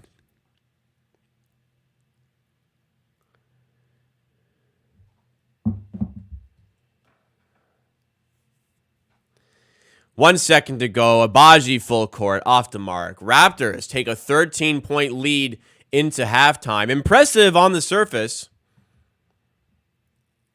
Impressive on the surface overall. I mean, leading by 13 is great at the half, but looking at the fact the Raptors led by 25 after one, and yes, we do lose a lot of our pedigree in that second quarter. The Raptors only scored 4 points the first 7 minutes that quarter. Starters came back in and put things right. Tried to kind of mop things up a little bit. 21 points scored overall in the second quarter compared to 42 in the first. Raptors lead 63-50. And you could mention, Raptors bench sucks, but I mean, so does the Wizards bench. So not really a lot of excuses there. All right, guys, I am going to get myself some water because my mouth is dry. I keep drinking water. I need to go to the bathroom. When I come back, we're going to cover what we saw from the first half, go through the box score, and then we'll have second half action to enjoy here. Raptors season winding down here. As much as these games are a grind to get through, we're going to miss basketball when we don't have it. Let's get this stream to 50 likes as well. 20 likes away from there. Let's get this channel to 17,000 subs as well. We are three subscribers away from 17K. I'll be back in 2 minutes. Don't go anywhere.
I'm sorry. Right as I went on the BRB stream, I picked up my water, which was half full, to go fill it up. And I fucking dropped it and spilt it everywhere. So, my bad. Took a little bit longer than I should have. All right. Oh, I'm missing the Vince Carter tribute.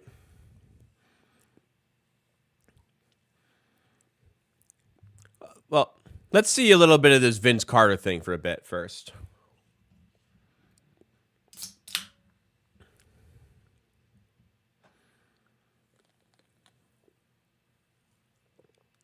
tough to really give you guys content during this, but I'll do my best. But I do kind of want to see the Vince Carter documentary here. That bought you unbelievable level of fame for owning car dealerships and being a big fan of a basketball team. It's truly surreal. In this documentary, are they going to show the part where Vince Carter refused to play for the Raptors and purposely played like ass to force a trade? And by playing like ass, it made us get a less than a horrible return, crippling the franchise for years to come. Do you think they're going to mention that part in this documentary here? They might. No, they won't though.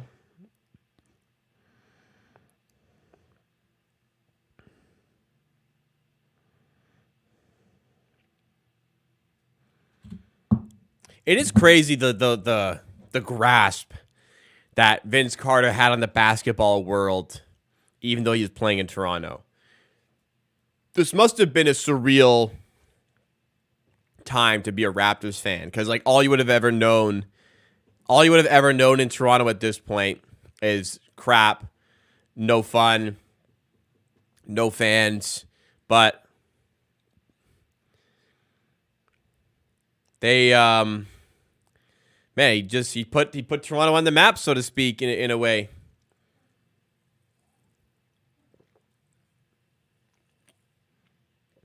I think he'll get his jersey retired. A Hall of Famer, a Raptors player in the Hall of Fame. Yeah, I probably got to retire that jersey. Good chance Indiana drops all the way to 8th. I agree. And hey, if they fall out of the play-in tournament, they lose both games to play-in tournament, all of a sudden the Raptors have a lottery pick from the Indiana pick we have. Siakam is not a Hall of Famer at this point. 2 All-Star, 2 All-NBA, MIP, NBA champ is Hall of very good, but it's not quite Hall of Fame. Still a lot of career to go, so who knows?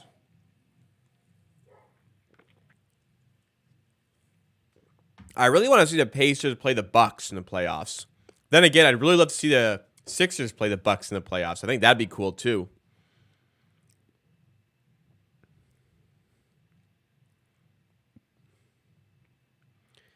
Well, the Knicks could finish second still. Could they not?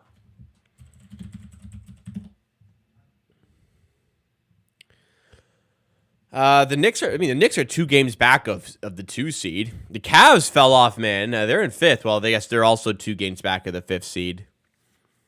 Or 2nd seed. Oh, he's saying like playoff matchup. Pacers are only 1.5 games out of 3rd. They could also finish top 3, but they're only 1 game out of 8th. Like, the East is so tight right now. This is crazy. One team had every opportunity to go on a run and seize a home playoff spot, and none of them, like literally none of them have done it. Other than the Sixers, but it's like so late in the season for them. Sixers might avoid the play-in tournament altogether. Like, the Sixers could be the 6th seed and get Orlando in the first round. That'd be such a huge dodged bullet, with all due respect to Orlando.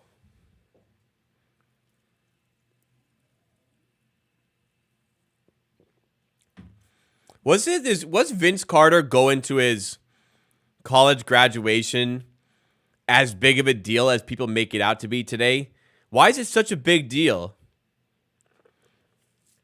that this guy wanted to go to his fucking graduation? Like, that's a huge deal to some people. Not to me. I wouldn't have cared about going to mine, but what do you guys think? People who are around for that. Kyle Lowry should be in the Hall of Fame. It's likely he will be. What player besides Zach E do you think the Raptors could take? Well, here's the thing. You asked that assuming I think they would take Edie, which I don't. But My looks right now are Rob Dellingham if we have a top 6 pick. And my other look is Dalton Connect in the mid-first spots. But I gotta do a whole lot more work in this, for sure. Oh, they are discussing the Vince Carter issues. Okay, they're not holding back here.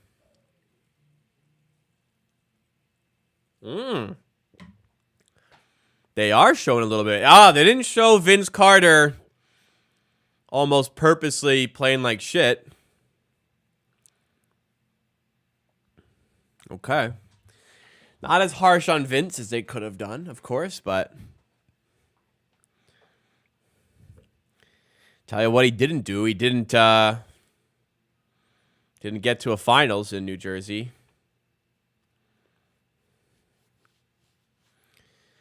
But, hey, shout out Vince. He had a long career. He's going in the Hall of Fame as a Raptor.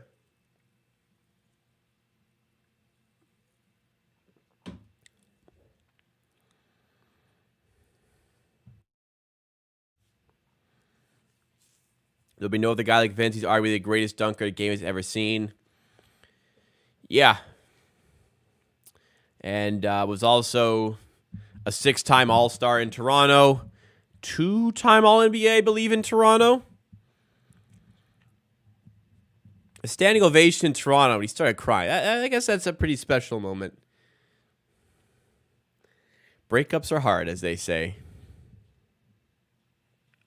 Why are they showing R.J. Barrett now? Oh, they're saying he inspired a generation of Canadian basketball players.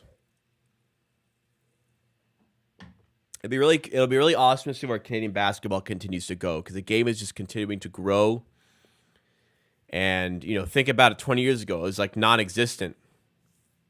And now, we're going to the Olympics. We just won bronze at the World Cup. And we're just getting started here, man. We're just getting started here.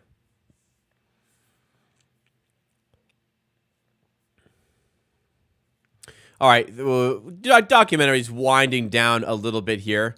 Let's pull up the box score from what we saw in that first half. So, tale of two halves, really. The Raptors win the first quarter by 25, lose the second quarter by 12.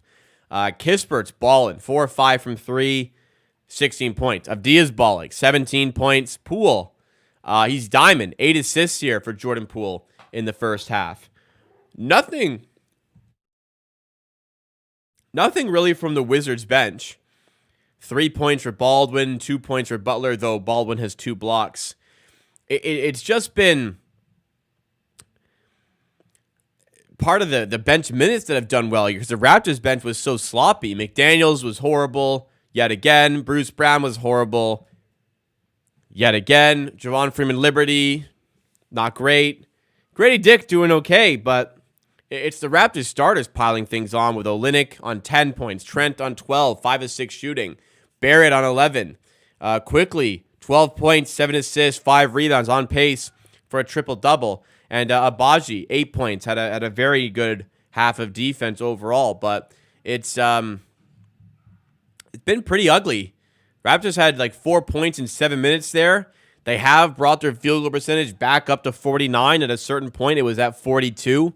But both teams shooting 36.8% from 3. What large amount of this game has come down to is turnovers. The Wizards had 8 turnovers in the first quarter, cleaned that up to 2 in the second quarter. The Raptors had 6 turnovers in the second quarter, and the Wizards have taken advantage on those. So here we are. Game when it seemed like was completely done. Like the Raptors were up by like 30 at one point. Wizards are within a bit of a hunt here. I wasn't really into sports when Carter was in Toronto. My first Canadian basketball memories are the post-Carter era. My first jersey was a Bosch jersey. Maybe I was born a year earlier, my first jersey would have been a Carter jersey, but that wasn't the way the cookie crumbled, as one would say.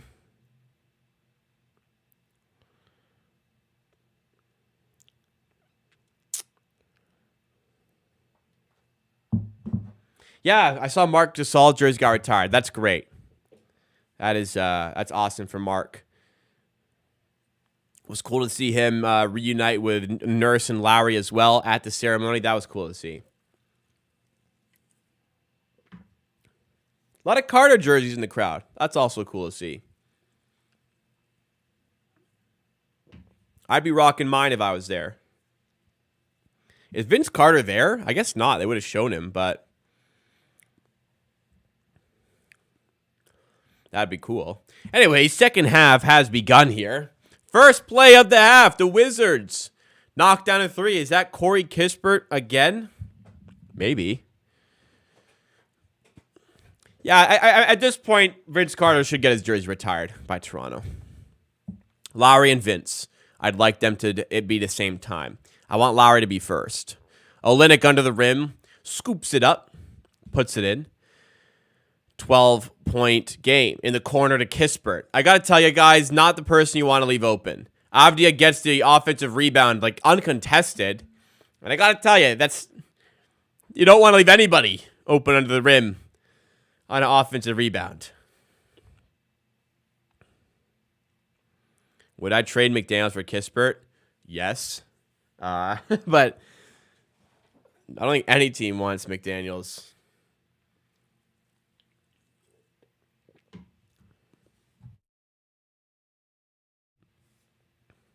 Jordan Poole to Baldwin for three.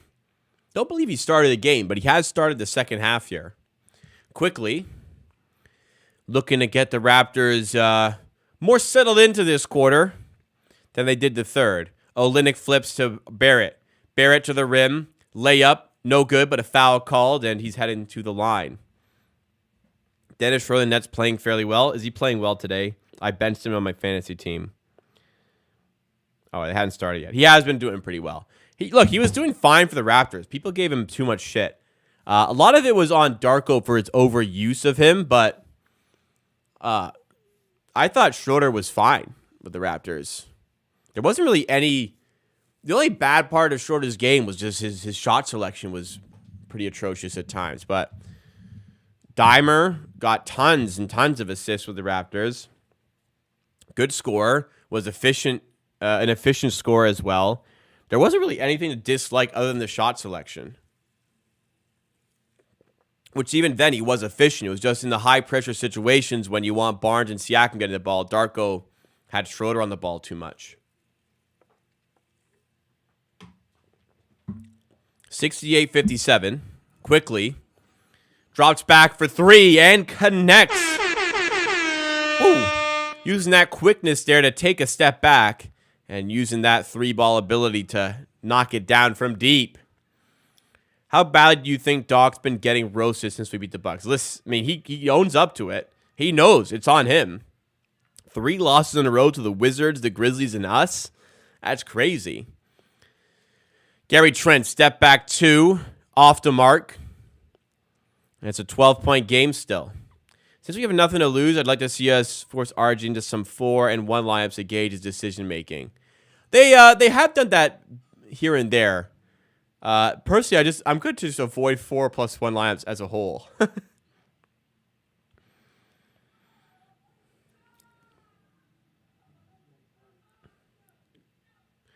When you can beat teams trying to lose, it's an issue. When you can't beat teams that are trying to lose, it's an issue. For the Bucks, yes. He was a coach of the year in like 2000 with Orlando. Then he won, or 2001, I think. Then he won a championship in 2008, and then just nothing since then. Well, I guess he did get to a finals with Boston after that, but another 3 dropped for the Wizards. It's a 9-point game. I guess it's not the worst thing in the world the Raptors lose tonight. Completely eliminate the fear of catching the Grizzlies in the standings, but it'd be a shame to lead by, 29, 28 and lose. Yeah, the Raptors led by 28 here. Or 29, actually. The Wizards led 3-2. Then we went on to get a 29-point lead. And, now it's an 11-point game. Poole, jumper gets a huge bounce off the rim and eventually drops. I will not complain about a bounce off the rim for the rest of my life, guys. Trust me. We're due allowing one to rim to get a nasty rim bounce and go in. Quickly attacking the rim. Tough layup through contact and finishes and one. And a little bit of a handshake with Superfan Navbatia on the baseline there. That's cool. I guess Quickly just fell into Nav. Nav was hyped up. Then Quickly, look at that. Quickly was checking out the ice. The icy wrist. Did you guys see that? Quickly was so infatuated by Navbatia's watch. Did you see that? He's like, whoa. That's me looking at an egg sandwich in the morning. Oh, amazing.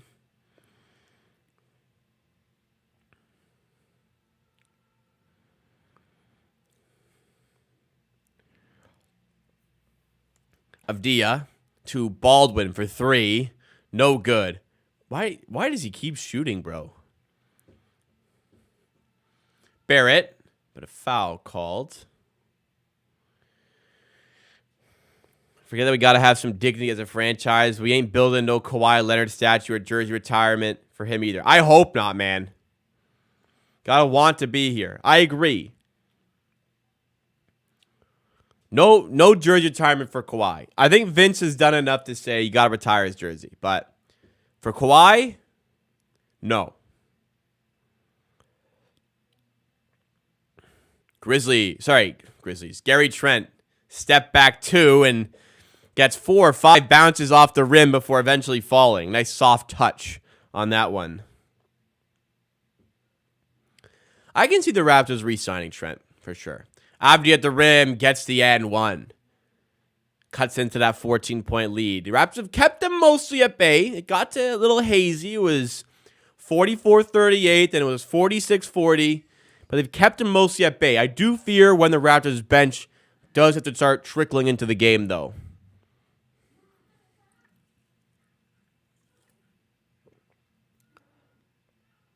I don't think Indiana's retiring Kawhi's jersey.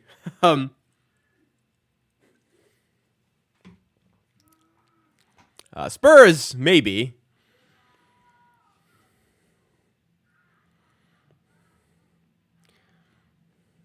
Olynyk. By the way, Indiana drafted Kawhi Leonard. I did not play for them, though.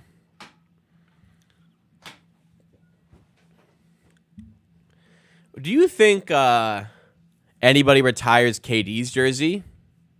Because obviously Brooklyn won't. Doesn't appear as though Phoenix will. RJ to the rim. Gets the tough bucket. Warriors, I think, could. I mean, 2-time final MVP might be worth a jersey retirement in Golden State. Do you guys think OKC retire his jersey?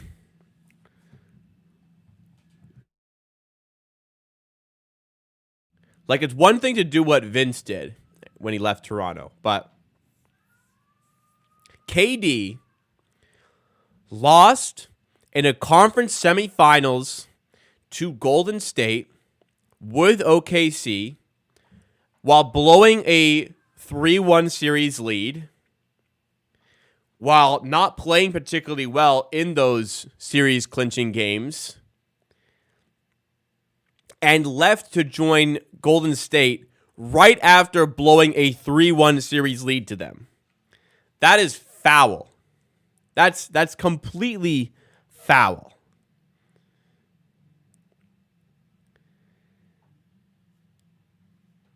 You know, I get he won MVP with them, but that is some nasty work.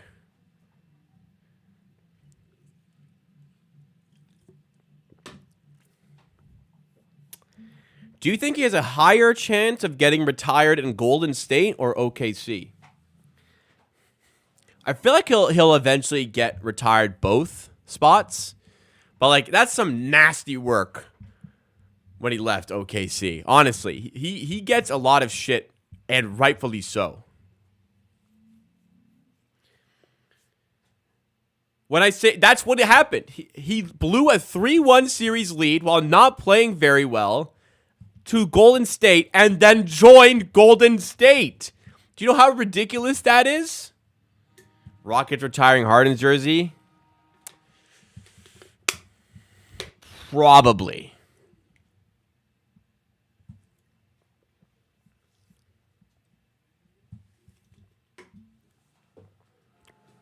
I mean, if you win an MVP somewhere and you're a Hall of Famer, mostly known for your time at a certain team, yeah, Harden's probably going to get retired there.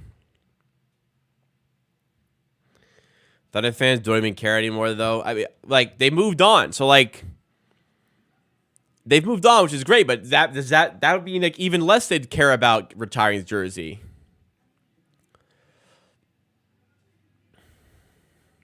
RJ Barrett's the highest scoring player out of his draft class now. Awesome. I mean, injuries have played a part, but awesome. Devastating news. My fantasy team has fallen to down 7-2. However, in the space of like a minute, that could change. And I could be 4-5-4 down again. But we're running out of game time overall for my guys to get things right here.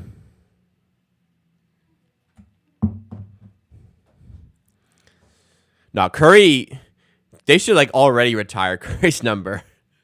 Just say, Curry, you wear it as long as you want, but nobody else touching that. Curry, Clay, Draymond, all getting their jerseys retired. Kelly Olynyk's pocket picked. Jordan Poole other way for 3. Oh, he's way off there. Rebound, well done by Quickly to corral it eventually, but then loses it to Champagnie. There should have been a jump ball call at that point, but Champagnie steals it away there. And is that 4 fouls on Emmanuel Quickly now? This would certainly be a problem with 3:37 to go in the third quarter. Yeah, that will be foul number 4 on Quick. Or is it 3? It's 4 hasn't updated yet. Omarui at the rim, loses it, and he hits the deck, and it's a foul. He'll be going to the line here.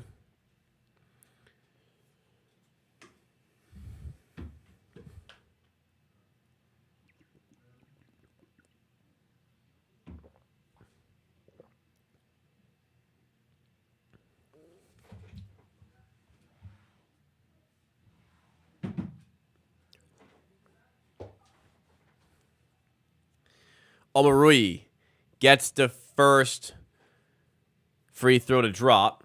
Reminder, guys, if you haven't done so already, make sure you do hit that like button to support the content that we have here, videos and streams, and to keep up to date with all the videos and streams we have coming at you for the rest of the season, the off season, and beyond. Make sure you're subscribed to the channel. We're 3 subscribers away from 17K. And when we get there, we're giving away 2 Raptors jerseys. That giveaway will hopefully be happening next Sunday. Get yourself on board the Amateur Hour Army today as Kelly Olynyk lays it in and the Raptors lead by 12. Let's see. We're actually 4 subscribers away. Somebody unsubscribed. Okay. 4 subscribers away from 17K. Sick of seeing 16.9 as well. Come on, guys. Let's do this shit. RJ Barrett to the rim. Gets the tough layup to go. With the spin. 14-point game. I did make the door shot today. It was quite the splash, I must say, as well. It was so clean, I didn't even realize it went in. Jordan Poole to the rim. Misses the layup. RJ Barrett rebound. Raptors just getting into the ascendancy of this now, but then, as I say that, they turn it over. Okay. Bench going to start trickling in soon, starting with Grady Dick. No news on Jonte. No new news.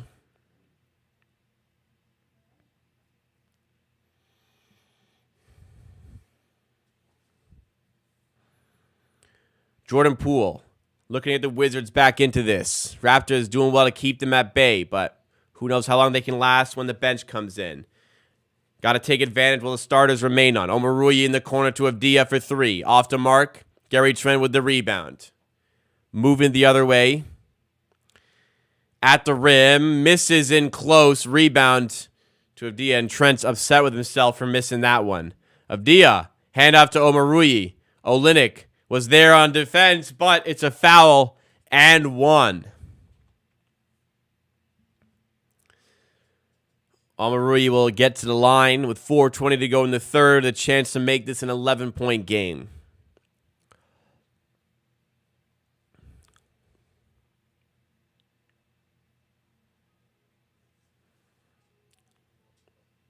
Bruce Brown checking in for the Raptors. Did not have a good first half, Bruce boy.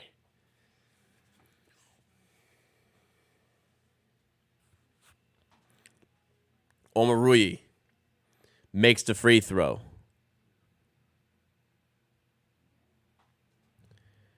On the inbound, foul called. Omarui's being a fucking prick. What is wrong with this guy today?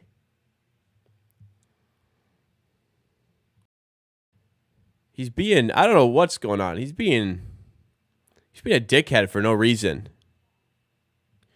Just causing shit everywhere he can. You're not good enough for that.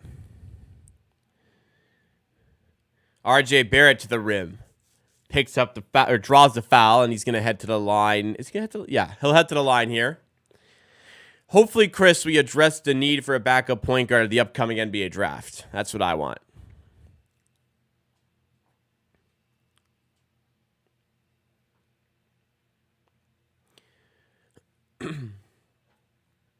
RJ at the line. First free throw is good.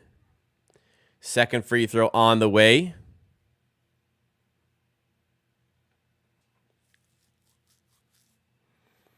Oh, damn. Dope kicks from Darko. Sick customs for Autism Awareness Month. That was some fresh kicks from the coach. The White Air Forces. Oh, a lot of coaches will be wearing those, apparently. Jordan Poole getting to the rim, and he's blocked by Abaji. Other way, Barrett between the legs to Brown. In the corner, back to Barrett. Get OJ there.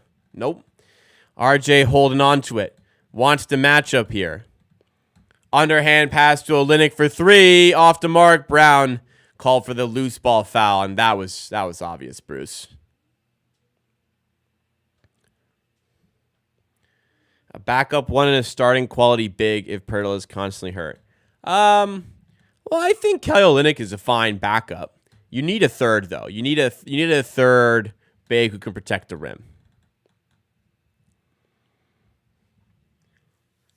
But one guard, get a point guard for sure. Need a big wing who can defend, similar to Abaji, and need some more depth in the center position. Malik Williams won't cut it. I'm sorry. Shout out Malik Williams, though. Making some fat money over this 10-day contract after a good year with the Sioux Falls Skyforce. 88-77. 3-and-D is hard to find. You can find defense, but 3-and-D is hard to find.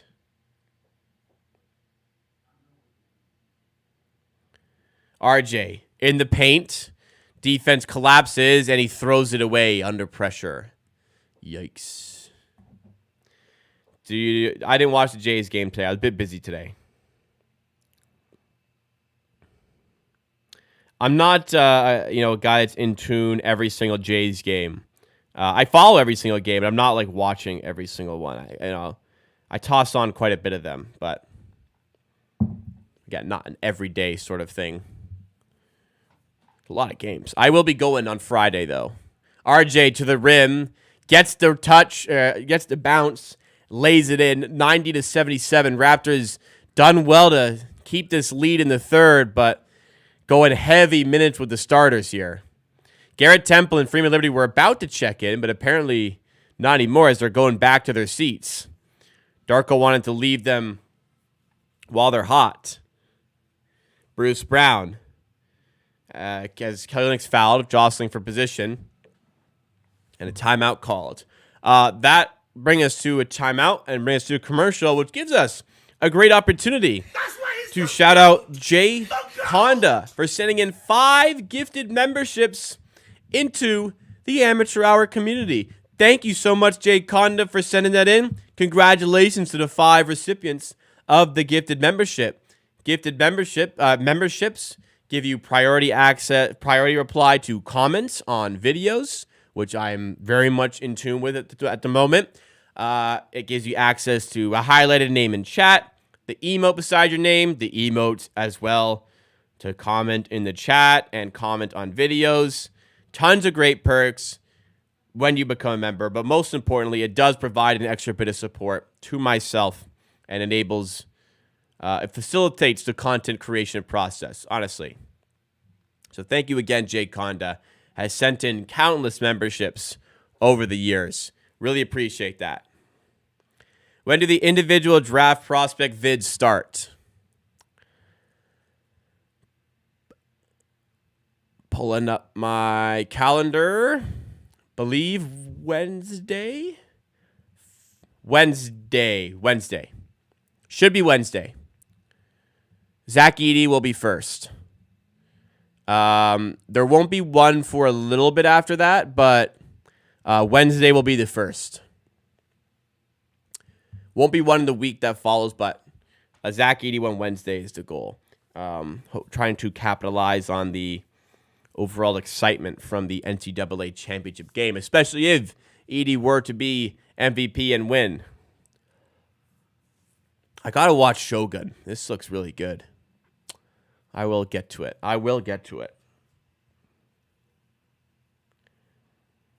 Yeah, Jay Conn have been at the 12-month banner. I think we have 2 people at the 12-month banner, not including myself. And we have 1 person at the 2-year banner. But hopefully many more on the way in the future.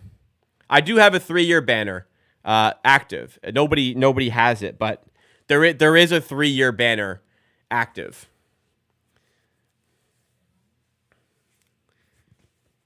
So just when somebody gets there, we'll see it. 12-month banner is the gold. 2-year banner. So by the way, there's an 18-month banner or photo as well. So when you get to 18, that'll change to an 18. The 2-year banner is a 2, with a red background. And then the 3-year one is a surprise. The 2-year banner also has a Larry O.B. in the square as well. It's cool.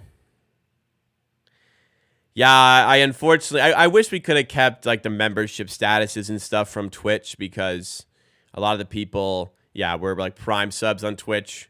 Unfortunate, but I'm quite a bit happier with having everything in one place from a content creation perspective. It feels right. It does feel right. Jordan Poole kicking out to Omarui, driving in the paint, stripped under the rim by Garrett Temple, who's just joined the game. Freeman Liberty now with it. Gives it to Brown. Brown finds Olynyk with space to drive. Freeman Liberty in the dunker spot, going up to the rim, way off, gets his miss, puts it up, doesn't go again. Olynyk gets the miss, and this time he cleans it up.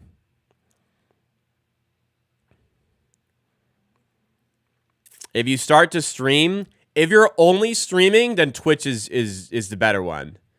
If you are doing videos as well, there's a case to be made to do streams on Twitch, videos on YouTube, but probably just better off to have it all in the same place. If you're just going to stream, I would recommend Twitch. It's a lot more streamer friendly. Can Edey shoot threes? No. Unless I'm mistaken, because Chris says he can. I would have said, nah.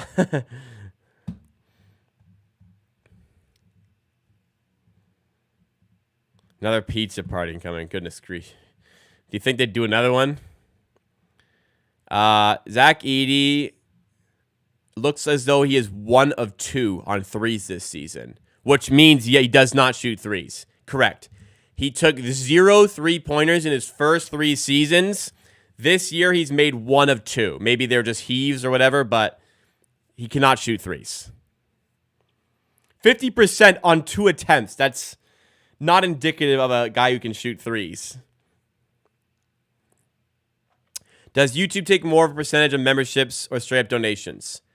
The answer is no. However, typically on Twitch, people would actually donate to my donation page, which I get all of. Whereas on YouTube, if somebody wants to donate, they'll just send in a super chat where YouTube does snake half of it. But memberships and on YouTube, they take 50. And on Twitch, it'd be the same for the equivalent, which is subscribers on Twitch, 50%. But they do take a fat cut, unfortunately. It's kind of annoying. Bruce Brown at the rim gets the and one. RJ Barrett with a lovely assist there. Yeah, it's 50%. It's kind of a shame, but it's the way it is.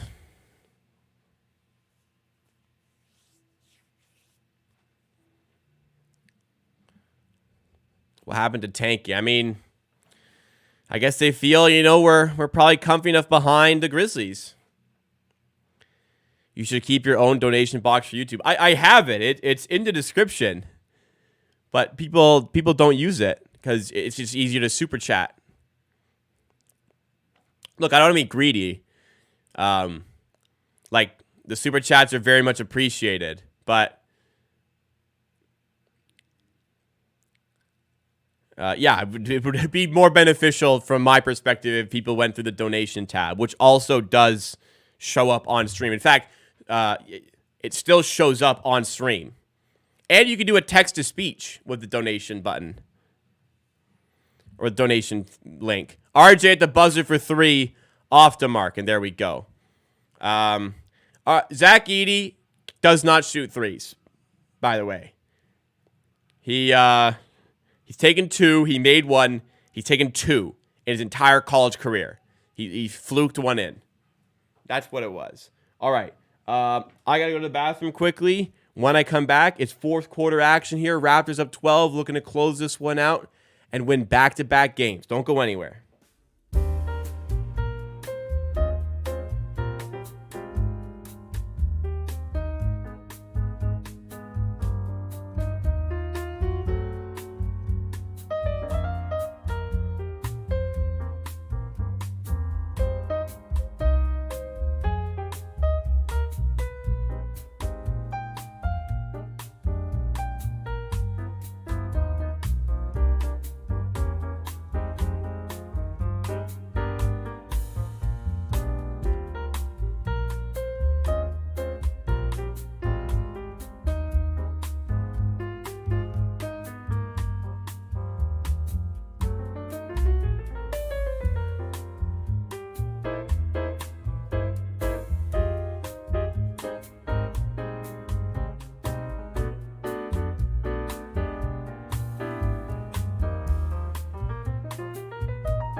All right.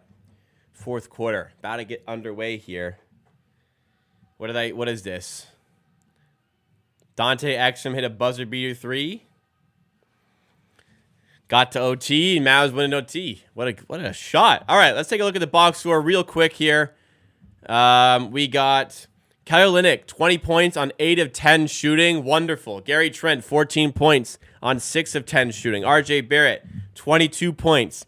9 of 14 shooting. 6 rebounds, 6 assists to go with it. Quickly is an assist away from a double-double, 20 points already on 7 of 11 shooting. 4 rebounds away from possibly making it a triple-double as well.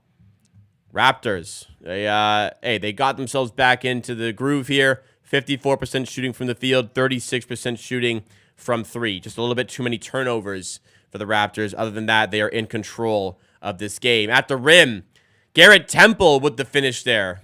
The Temple zone in full effect. Yes, sir. East was better than the West for half of last season. Then there was a complete shift. Vukcevic, tough two, way off the mark. Raptors moving again here, already up 101-87, 11-17 to go. Starters getting heavy minutes in the latter stages of this game. Quickly to the rim, tough layup. Probably should have made it still, but he's fouled and will head to the line regardless to try and find those 2 points. Temple's still got the desire to ball, man. Garrett Temple is a true professional. Sat for like 10 games straight amidst the tank, amidst the losing streak. Always professional, always ready to come in and do a job for the team. And it's better than playing McDaniels. Quickly, first free throw is good. It's now a 15-point game.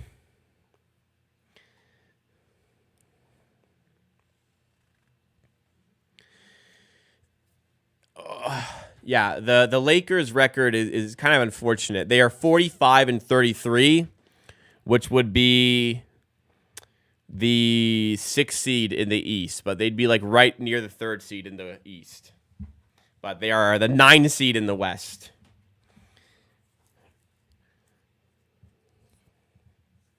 (103-87). Quickly just made 2 free throws. Avdia finds room to Vukcevic down low, and he's fouled hard by Garrett Temple. Make him earn it at the line. That's fine. Make him earn it.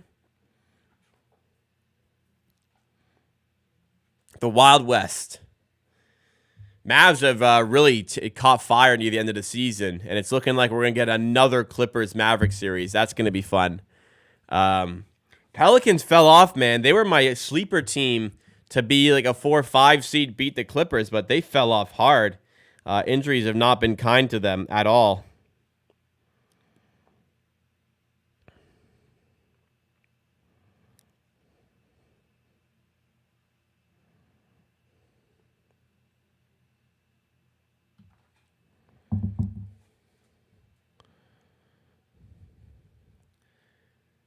(103-89), 10:41 to go. Raptors on their way to potentially back-to-back wins. Temple to Bruce Brown. Now quickly. Thought about the deep three instead. Up fake, drives to the rim. Tough take past Kispert. And Bruce Brown steals on the inbound. 4 points in the space of a second for the Raptors. And it's 107 now? 107-89. Quickly with a tough bucket, Kispert loses his focus. Bruce Brown ready for it, lays it in. No problem. Even Bruce Brown can't miss from there.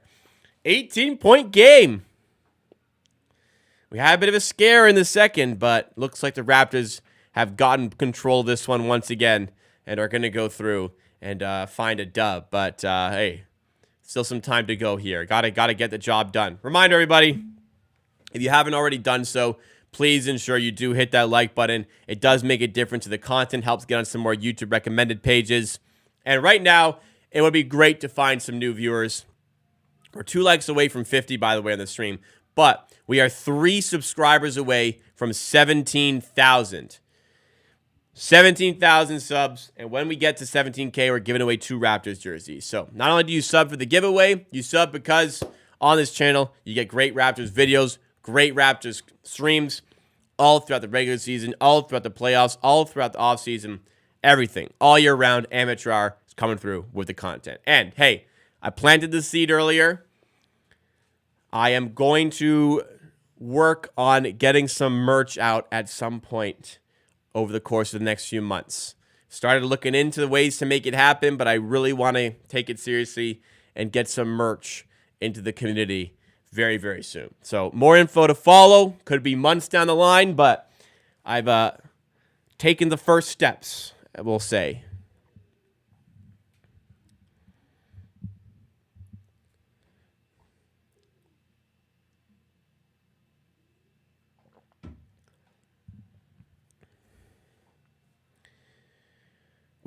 Here we are. Raptors, 107-89. Can they finish the job? If you try to do merch, we want the amateur rug. The rug was very expensive. We're not going to do a rug. I made this rug myself. Well, not myself. I went to a rug making class, and they had all the equipment and stuff. But yeah, mostly by myself. Amateur rug, probably not going to be a streamlined product. What I will have for sure are hats, good hats, and hopefully shirts, but definitely hats. Yeah, you can go to tufting classes and make your own rugs. If you guys want to make a rug, you don't have to make an amateur rug, but you can make a rug that you want. It's called tufting class. I went to one in Toronto with my girlfriend. It's expensive, but it was fun, and it's dope rug. Can't do temple merch. Can't use people's. I cannot sell people's image or likeness without their permission. So I cannot sell like merch as I've done in the past. So we're gonna do completely legal this time with the merch. Unlike past small merch drops. And my very large desire is to cut out the middleman in this. I want to get the merch delivered to me, and then me deliver the merch to you.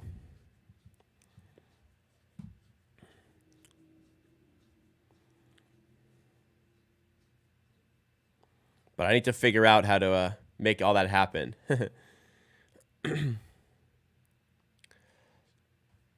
Temple down low to Brown, and a tough bucket, but he gets the and one.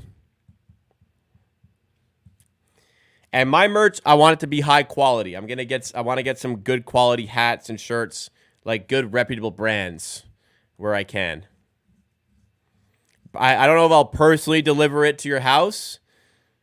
Maybe I will. Fuck it. If you're close, if you're in Toronto, I can cut shipping costs and just fucking bring it to you. Hop on my bike. That'd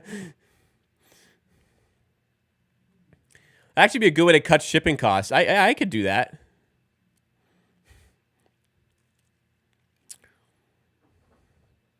Avdia lays it in.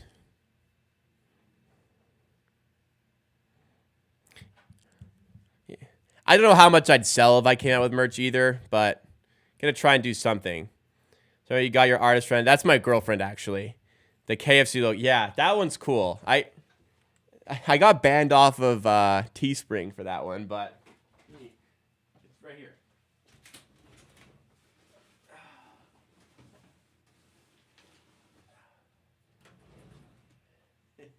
This one is so cool. I wish we could have done more with this. But, yeah. The, my likeness, but over the kernel. This is such an elite logo. We got to do more with this, but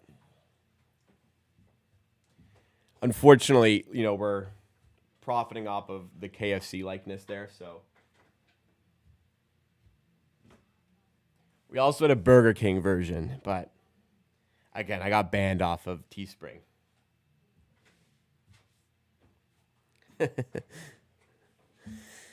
Oh well, this time we'll do it right, and we're gonna do. I'm not gonna go through Teespring or anything. We're gonna hopefully get everything shipped to me.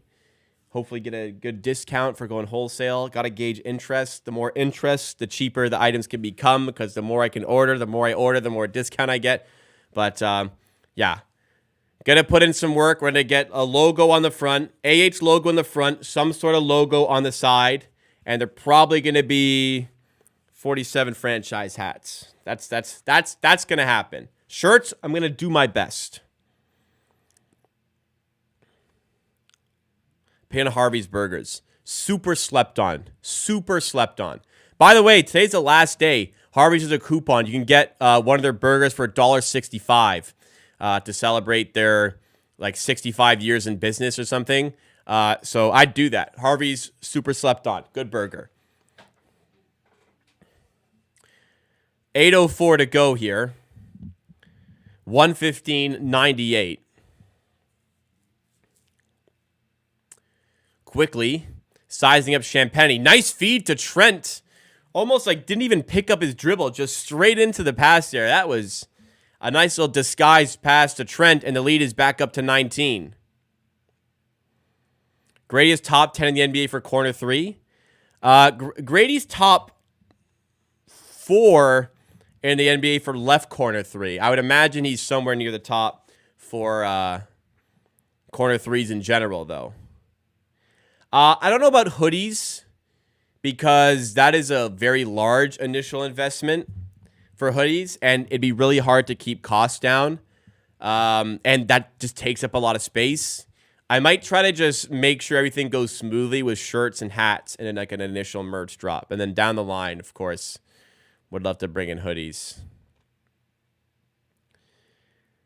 Shirts, if I can do like a good merch drop with shirts and hats, I'll be very, very happy. And then we can see what interest was like. Do people actually want this stuff? If they do, then, we can expand and do something different in the future. But just, this will be my first real one. I just want to kind of make sure everything goes swimmingly.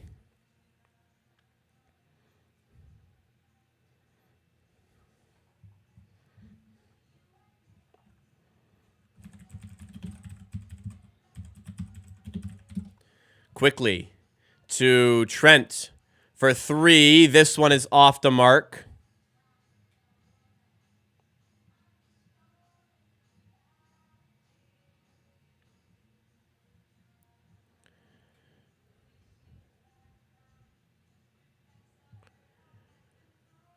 Here's Baldwin at the rim, misses point blank, and the second one gets the roll and drops.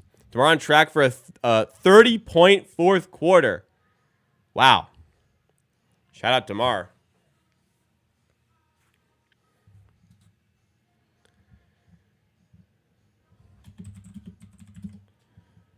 Quickly. 16-point game. Quickly to Temple. Nice pump fake on the side. Drives in the paint. Kicks to Barrett. Barrett 3 is off the mark this time.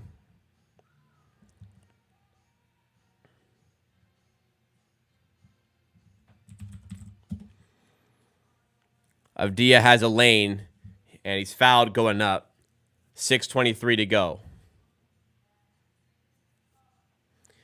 Anyways, the goal for the merch drop is I am going to do as much as I possibly can to make sure the hats are no more than $50.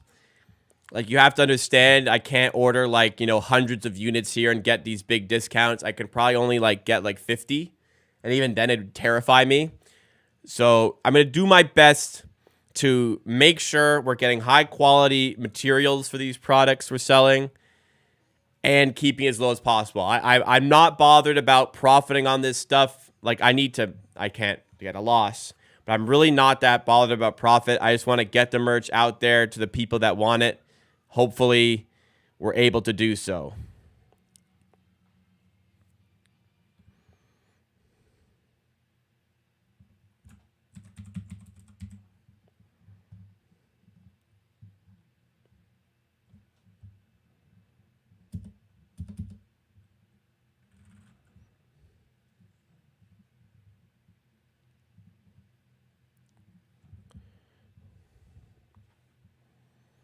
Yeah, my goal would be to have it ready for the next season opener. That'd be excitement up for the team, and that's what I want to drop it.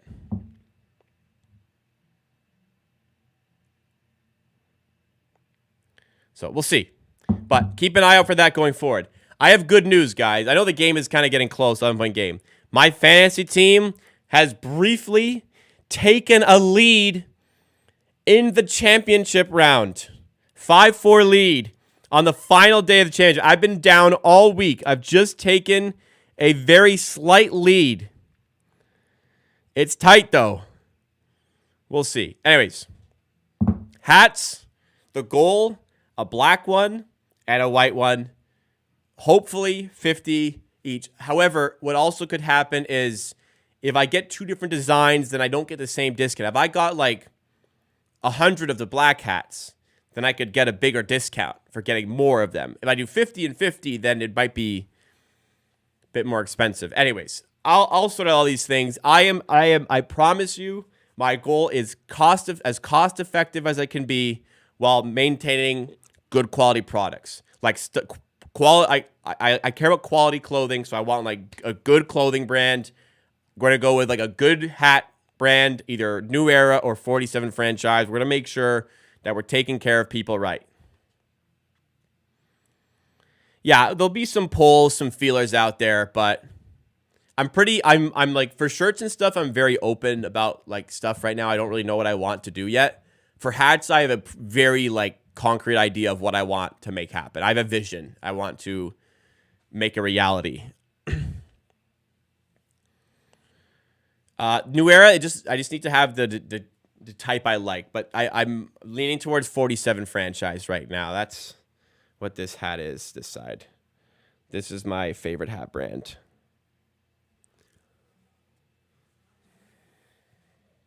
But could be New Era. We'll see. New Era would have the bigger draw, I think, for people. But yeah, they'd have to have the style I like for New Era hats.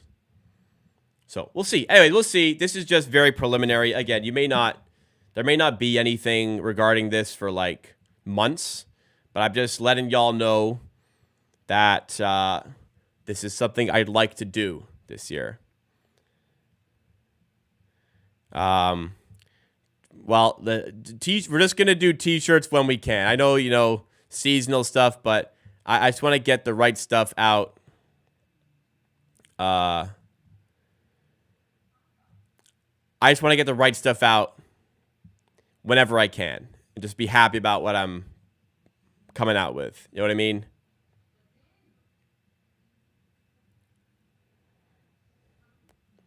Just looking if this website I was using has the New Era hat I like. I like the 920. That's what I'd probably do. But I'm not sure they have it. Maybe 47 franchise thing.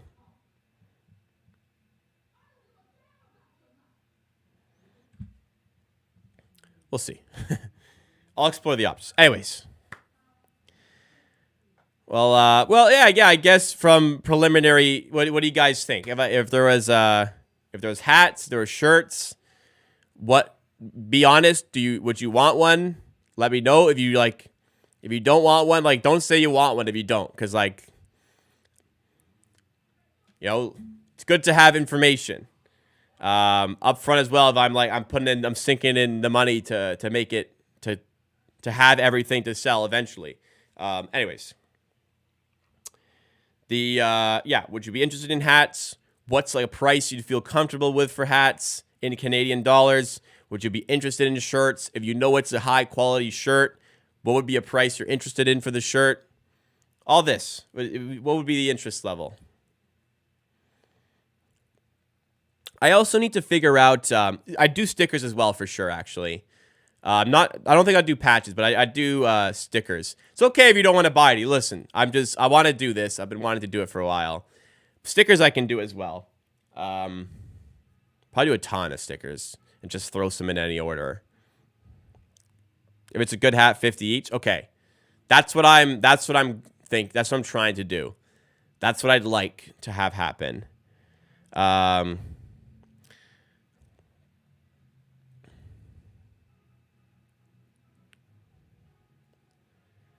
Go buy money. Stickers would be cheap. I mean, stickers would just be like, I'd probably throw in stickers with orders just for fun.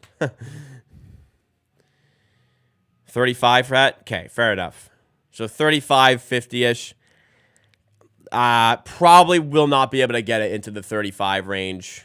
I guess with like, if there's no shipping cost, if we can do like a drop and meet up sort of thing, that's different. But I also gotta figure out where to sell. What's the best place to actually sell these things? So I'm thinking like eBay, or do I need to make my own store? I don't know. Trent for long two there, got it. 122, 106. Hoodie under 100. I don't think I'd do hoodie, but yeah, hoodies would be pricey. I guess I could do Facebook, but yeah, I guess with Facebook, then I think the only thing about Facebook is that you're not technically supposed to sell by like Facebook Marketplace shipping. But I guess there's no, they don't take a cut on Facebook Marketplace like they would on eBay or somewhere else. Can you sell with shipping on Facebook Marketplace? Yeah, you can only sell locally. I guess you could scum the system, but. Then Facebook Marketplace, then you have to deal with people in messages. Would rather just be, this is what it is, buy or not.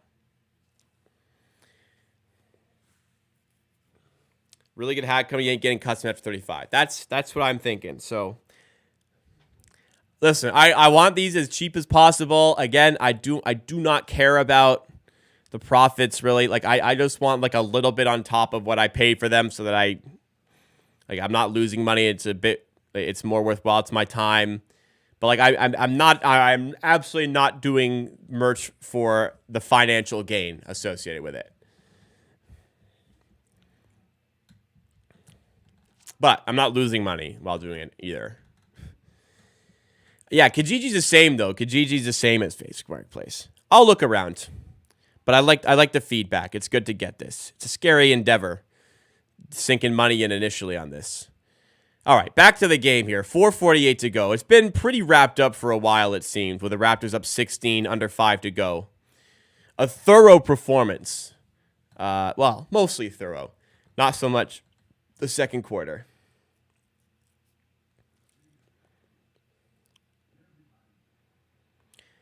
It's not even really to grow the brand. It's more so just I want to do it. And I guess it would, I think it would, I don't know if it would grow the brand. I think it would strengthen it more so.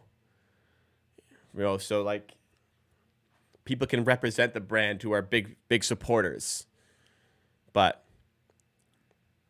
that's more so the way I treat it. But okay, you can believe it or not, a lot of people probably say this. I truly do not care about the profits of it.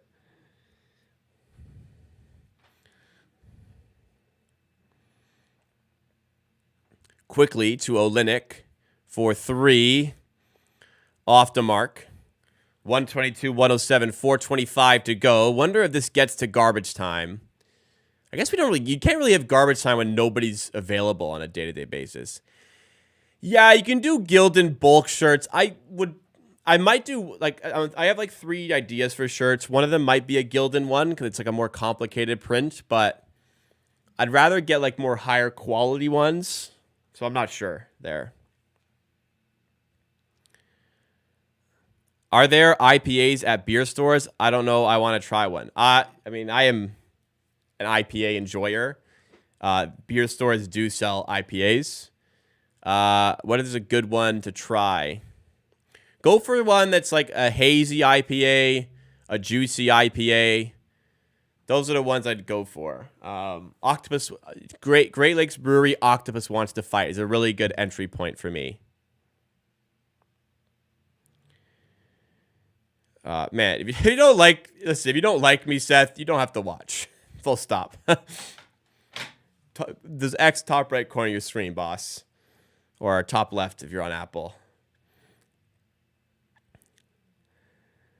The content is me. The game is ancillary. What's my fave food? Burger. All right, well, actually, it's shawarma. My favorite food in the world, Laziz on the sticks. Chicken shawarma. 123, 109. I had some late night shawarma yesterday in Toronto. It was not that good. Gary Trent to the rim. Layup is no good. 123, 109. Just over 3 minutes to go. Yeah, if you care enough about the game, just watch the game. I don't know what to tell you. Hang on. The Wizards kind of making a little bit interesting. 11-point game with 3 minutes to go. It's not just a formality at this point.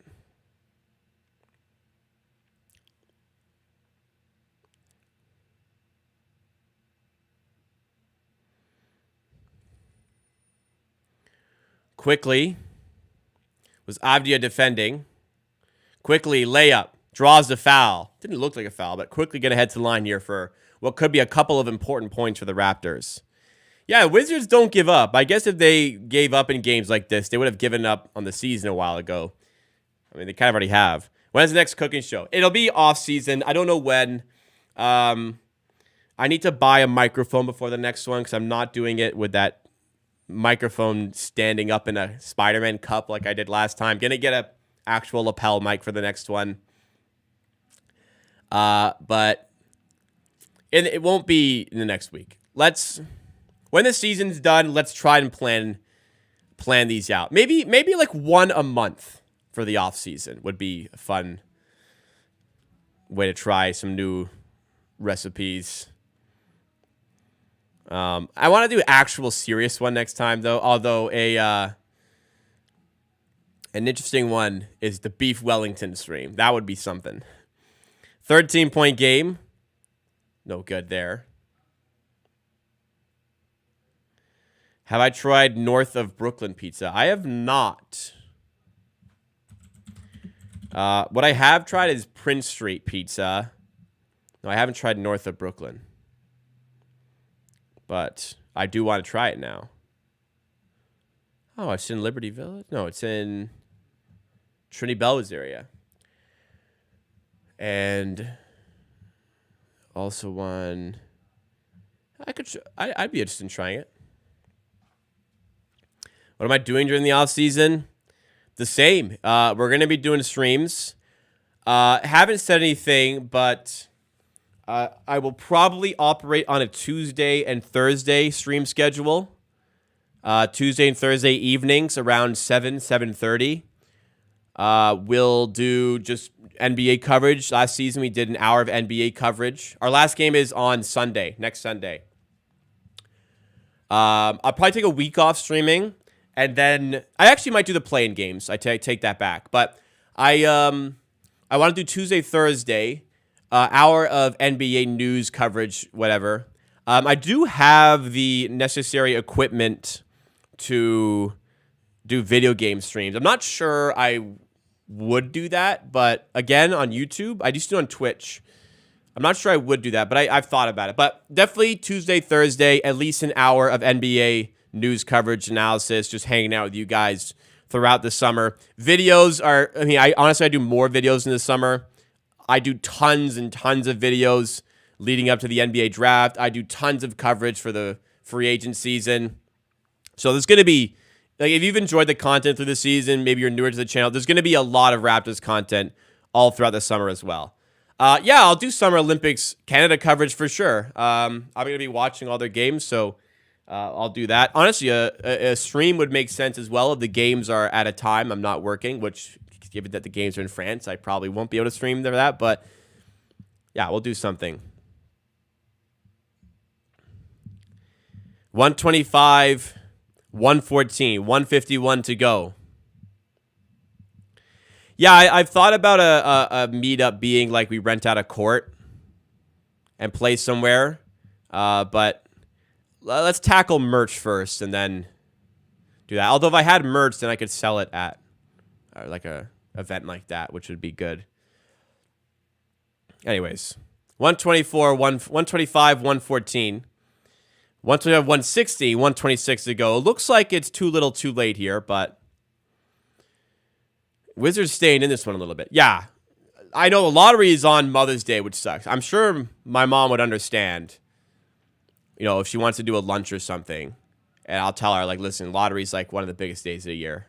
She'll be fine with that. She's always been extremely supportive of the content, so it just sucks. I'd like to do something with her, but I'll do it on Saturday or something, or Sunday lunch, something like that.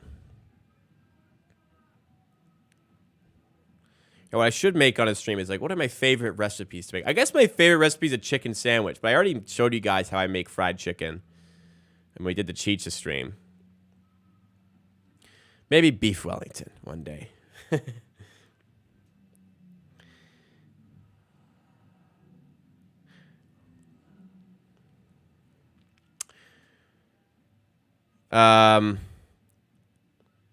Lot of chance for some fun players in the drafts. I mean, Grady Dick's been awesome this season. It's unfortunate he's not going to return tonight. They just got the report. He won't return tonight, but hopefully nothing big. A groin contusion usually means impact injury, not super serious. Groin is a bit more serious, but I think that shouldn't be too long of an absence. But no need to rush a guy back from injury right now. If anything, we're like trying to lose games. So, again, don't need to worry. 125, 116. One more bucket probably seals it. Gary Trent floats it in, and an 11-point lead with 117 to go probably puts this one in the books. But the Wizards not going to go down without a fight. 3-ball up for Baldwin and connects.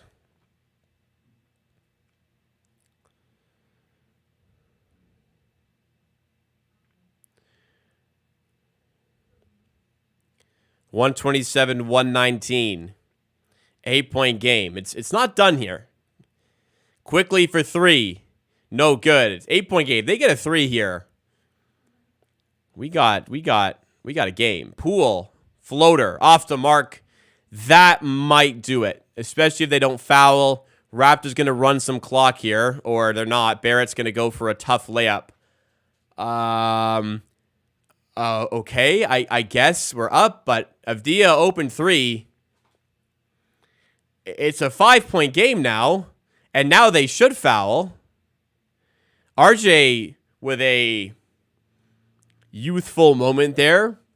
Could have easily started to run the clock out, but went for a tough layup instead, and the Wizards are right back in this game. Listen, I didn't bet on the spread, but if you bet on the Raptors spread, you are screaming right now because there was no reason to go for that layup, RJ.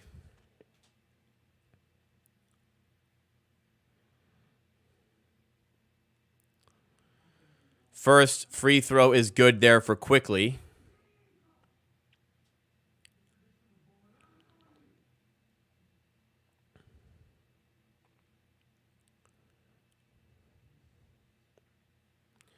Second free throw coming up for Quickly. This would make it a 7-point game, and I don't even know if the Wizards would try at that point. Makes both. It's 129, 122. Poole, other way, bounces the ball off Trent's foot, out of bounds. 17.9 seconds. Looked like it was off Poole, but they give it to the Wizards. Raptors should just challenge. I mean, you may as well challenge at this point. 17.9. Wizards down 7. Looking like they're still trying to make this one happen.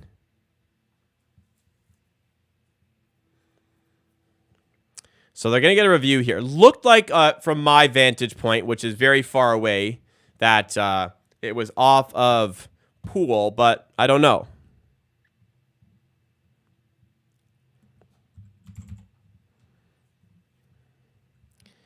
Yeah, it was off Poole. Hopefully they set this right.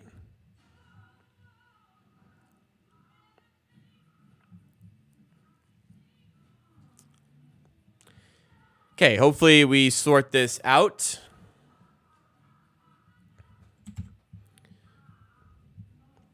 But easy challenge. The ref probably should have caught that initially, but didn't. So hopefully this gets sorted and everything is all right.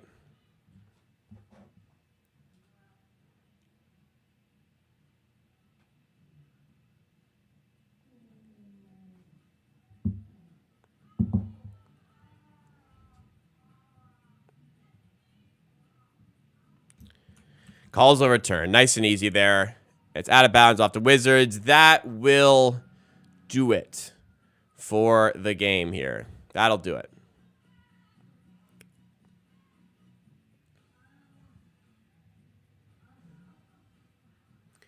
Looking like it will be a Raptors win here.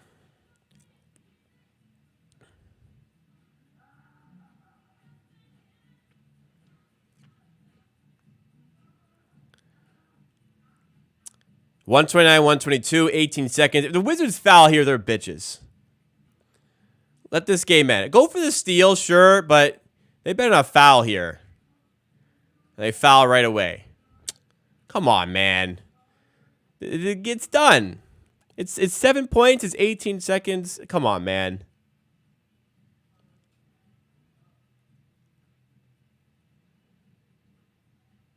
What is Emmanuel quickly doing here? Just hanging on the rim.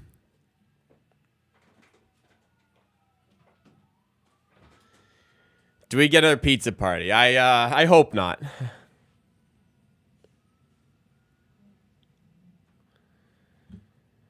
Do I think Mayo quickly better than Kyle Lowry's peak? No. Kyle Lowry's a Hall of Famer. That is quite the player to match up with.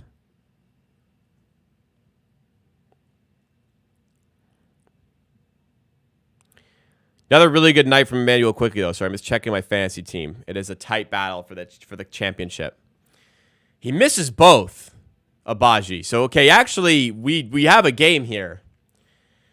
I really just wanted to get this stream done and call it a night, but 17.4 seconds.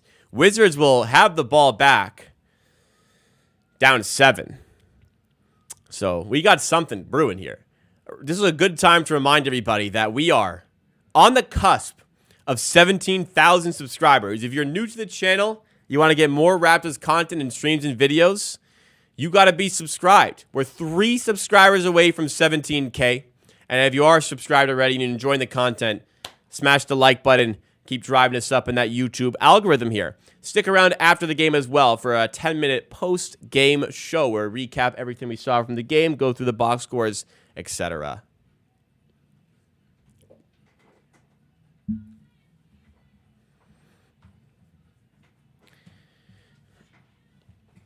The Wizards want this. They do want this.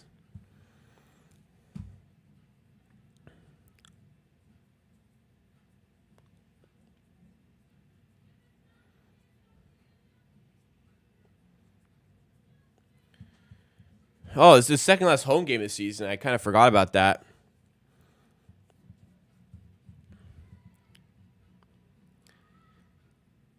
.4 seconds. Inbound from, this is Butler. They're inbound to Poole. They're going to play him straight up. Poole has a lane to the rim and is blocked by Kelly Olynyk. Unbelievable piece of defense there by Olynyk. I have no idea how he recovered to get his hand on that. But he gets the block. It's out of bounds for a Wizards ball, but takes away the easy 2. And then the broadcast crashes. Oh, inbound, and the Raptors have it. Stolen away. Foul by Abaji. That should be a take foul. All right. I don't know what happened. My feed just completely cut there. And when it came back, the Raptors had the ball again. I don't know how that happened. They're going to review this to look for a clear path. If this ain't clear path, bro. Bro, if this ain't clear path, we got a fucking problem. I mean, it's a 3-on-1. Abaji's throwing the ball to Trent, who's wide open at the rim. Dude, if that's not clear path. Yeah, Gary missed a layup, by the way.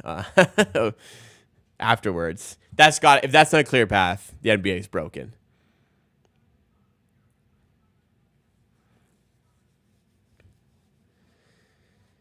I mean, he went for like a silly layup, we'll call it. Tried to spin it.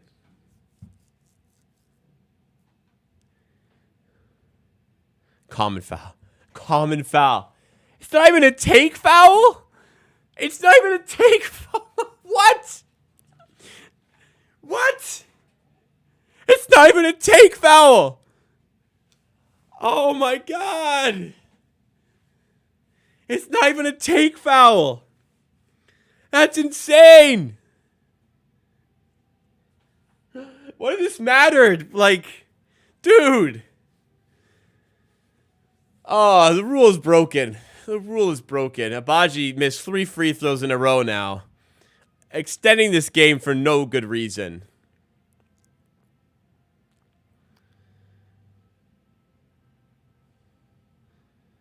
We're discussing Jaw versus RJ. Yeah, Jaw's better than RJ Barrett, guys. Hate to break it to you. Abaji makes the free throw. Did they call a timeout? You motherfuckers. The game is over. There's 10 seconds left. You're down by 8. It's over. You lost. What are we doing here? End this game. End this game already.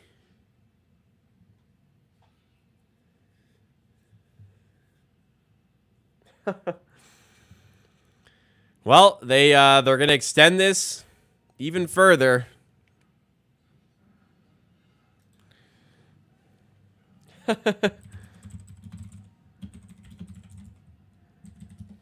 But we're gonna keep moving here.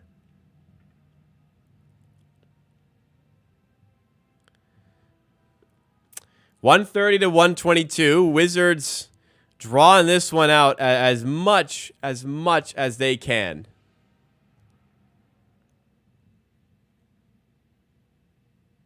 I don't know. Is this what? I mean, they're even worse than we are. Is this all they got? This is all they can do? Jeez, man.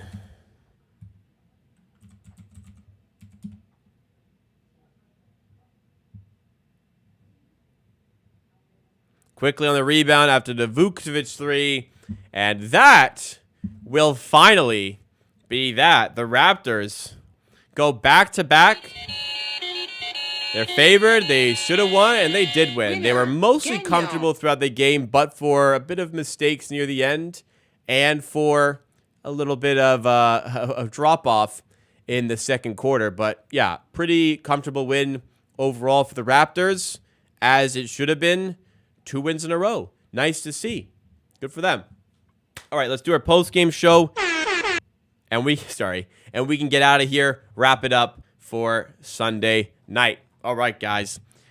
For the first time in over a month, the Raptors were actually favored for a game that they played, and they make good on that claim by winning this one against the Washington Wizards, covering the spread and making it back-to-back wins. Let's break it all down for you in tonight's post-game show. So as far as winning basketball games go, that Bucks game felt really good as a Raptors fan. We've had so many of these terrible losses, the agony over the course of this run of games, the 15-game losing streak. It was fun to win that game. We had a nice buffer from the 7th worst record from the Memphis Grizzlies, who were 3 full games up on the Raptors. It's fun to watch the Bucks downfall. So, yeah, it was a great feeling to win that game. This one I went in thinking, like, a loss wouldn't be the worst thing here, but the Washington Wizards did their best to try and lose this one. Not a good lineup overall for the Wizards. The Raptors, in fact, likely strengthened their lineup compared to what they had in that Bucks game. 5 quality NBA players started. Grady Dick coming off the bench. Yeah, the Raptors came into this game against a lowly Wizards team as 5-point favorites, and they ended up winning by 8. Now, probably should have won by a lot more than 8. They led by 29 early. They led by 25 after one quarter. Went on a horrible start of the second quarter. I think it was a 23-4 run by the Wizards to start the second quarter. Took the Raptors 7 minutes to get 4 points. But in the end, the Raptors, they come through. They get things back late second. They keep control in the third. And went on a bit of a run in the fourth quarter as well. Falter a little bit late. Maybe you can forgive them a little bit. They felt comfortable. They felt like they didn't need to keep their foot on the gas.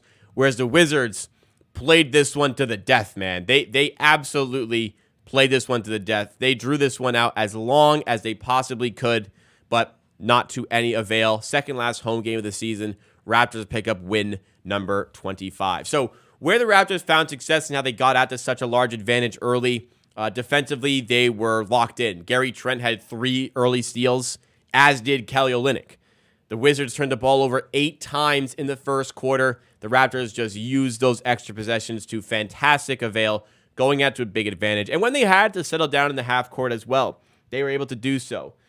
Slow things down, create opportunities for each other. The cutting to the rim was good. The off-ball movement was good. The ball movement in general was good to see. Shots were falling. That completely dried up. Maybe you can anticipate a little bit with the Raptors bench coming into the game. Raptors bench struggled in this one mostly. Not really Grady Dick.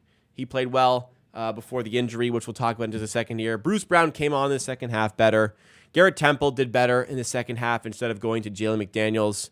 But, yeah, not great from the Raptors bench. This is a showcase for them to make the roster potentially for next season, or anybody's roster for next season, but they did not really showcase enough there. But the starters were fantastic. Kyle Olynyk drops 21 points, 9 rebounds, and 5 assists with those 3 steals, as I said, on 8 of 12 shooting. Gary Trent, 20 points, 9 of 16 from the field, 7 rebounds, 5 assists. Like, not usual. Gary Trent loads up in other statistics like that, but also dropped 3 steals.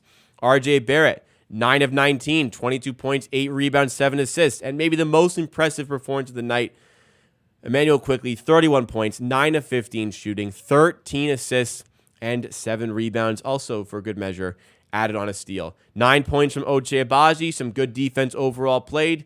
Not bad days of work for the starting 5. Grady Dick exited the game with a groin contusion, but had 13 points on pretty efficient shooting.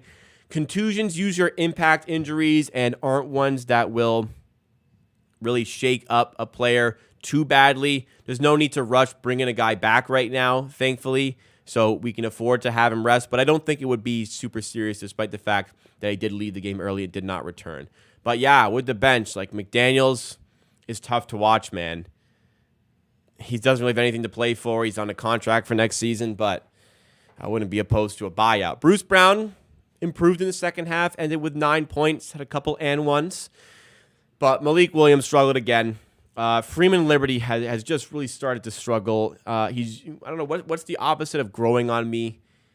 My opinion of him is fading the more I see him. He's not a good defender. He's inconsistent on offense. He was 0 of 5 today, but the defense is the most frustrating thing. Didn't make use of his minutes here, and Jordan Wara falling out of favor here. A DNP. Like, the guy that has nothing to play for, Garrett Temple, like, he's like hustling the most out there of the bench guys. 5 points for Garrett Temple, including an and 1 for the old man. From a Wizards perspective, big games from Avdia and Poole. Kispert as well. It seemed like he couldn't miss from 3 in the first half, but there just wasn't enough overall in this team to hang with the Raptors today. The Raptors end up shooting 51% from the field, 35% from 3. It's 47% from the Wizards, so the interior defense was more astute from the Raptors' perspective, and 40% on threes. 15 turnovers for the Wizards, 14 for the Raptors. Overall, it comes down to it's a make-or-miss league. The Raptors just were a little bit more efficient for longer stretches of this game, and were able to impose their talent, which is strange. Impose their talent on this one and overall get the win. Strange for the Raptors to be the more talented team in a matchup, but that was the case today. So, second last home game of the season for Toronto, and things are a little bit, maybe just a little bit hazy now when it comes to the bottom 6 odds that we're looking for, the bottom 6 record that we're looking for. Kind of, I really love the Bucks win, and I still do, but kind of would have been better to win like some of these winnable games and not win the game you weren't supposed to. 4 games left in the season. Raptors are only going to be 2 games back of the Memphis Grizzlies here. It says 3.5 here. Let's see if I refresh if it'll update here. But when the Raptors update, so it is updated here, they are 2 games back of the Memphis Grizzlies. The Raptors are not going to catch Portland anymore, but 2 games back of the Grizzlies. Upcoming schedule, Raptors have, I would call it a winnable game against the Pacers, a very winnable game against the Nets, and 2 tough games against the Heat. But if the Heat have seeding locked up, who knows who they're going to be playing in that game.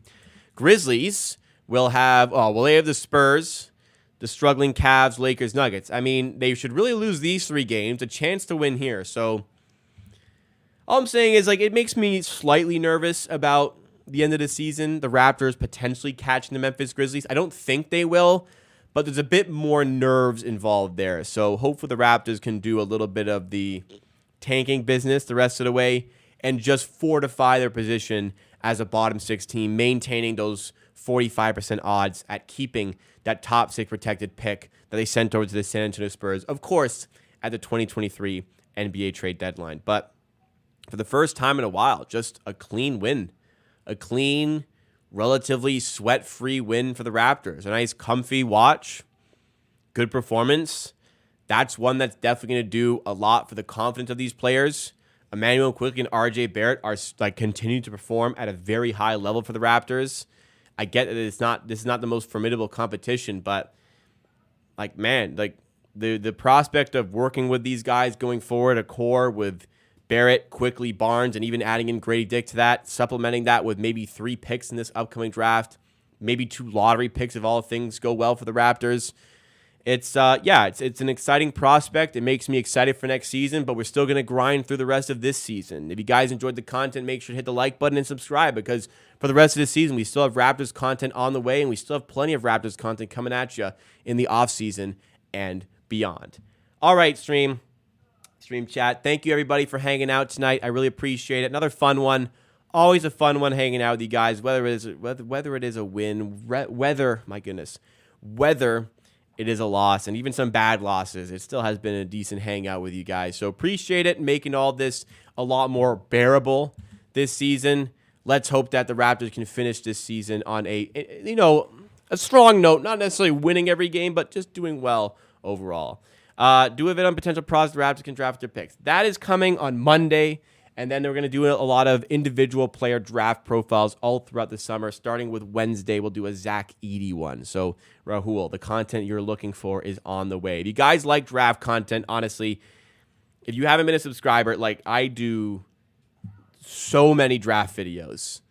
There's going to be so much draft coverage, so much free agency coverage, so much content in the summer. We're 3 subscribers away from 17K. You can help us get there. Let's go do this thing. Let's get to 17K. Let's get that giveaway done before the end of the season. And I hope you all have a very good rest of your weekend. And I hope you all have a great week as well. I'll be back probably on Tuesday for the next Raptors game. I might be at the Jays game. Probably not, but just keep that in mind.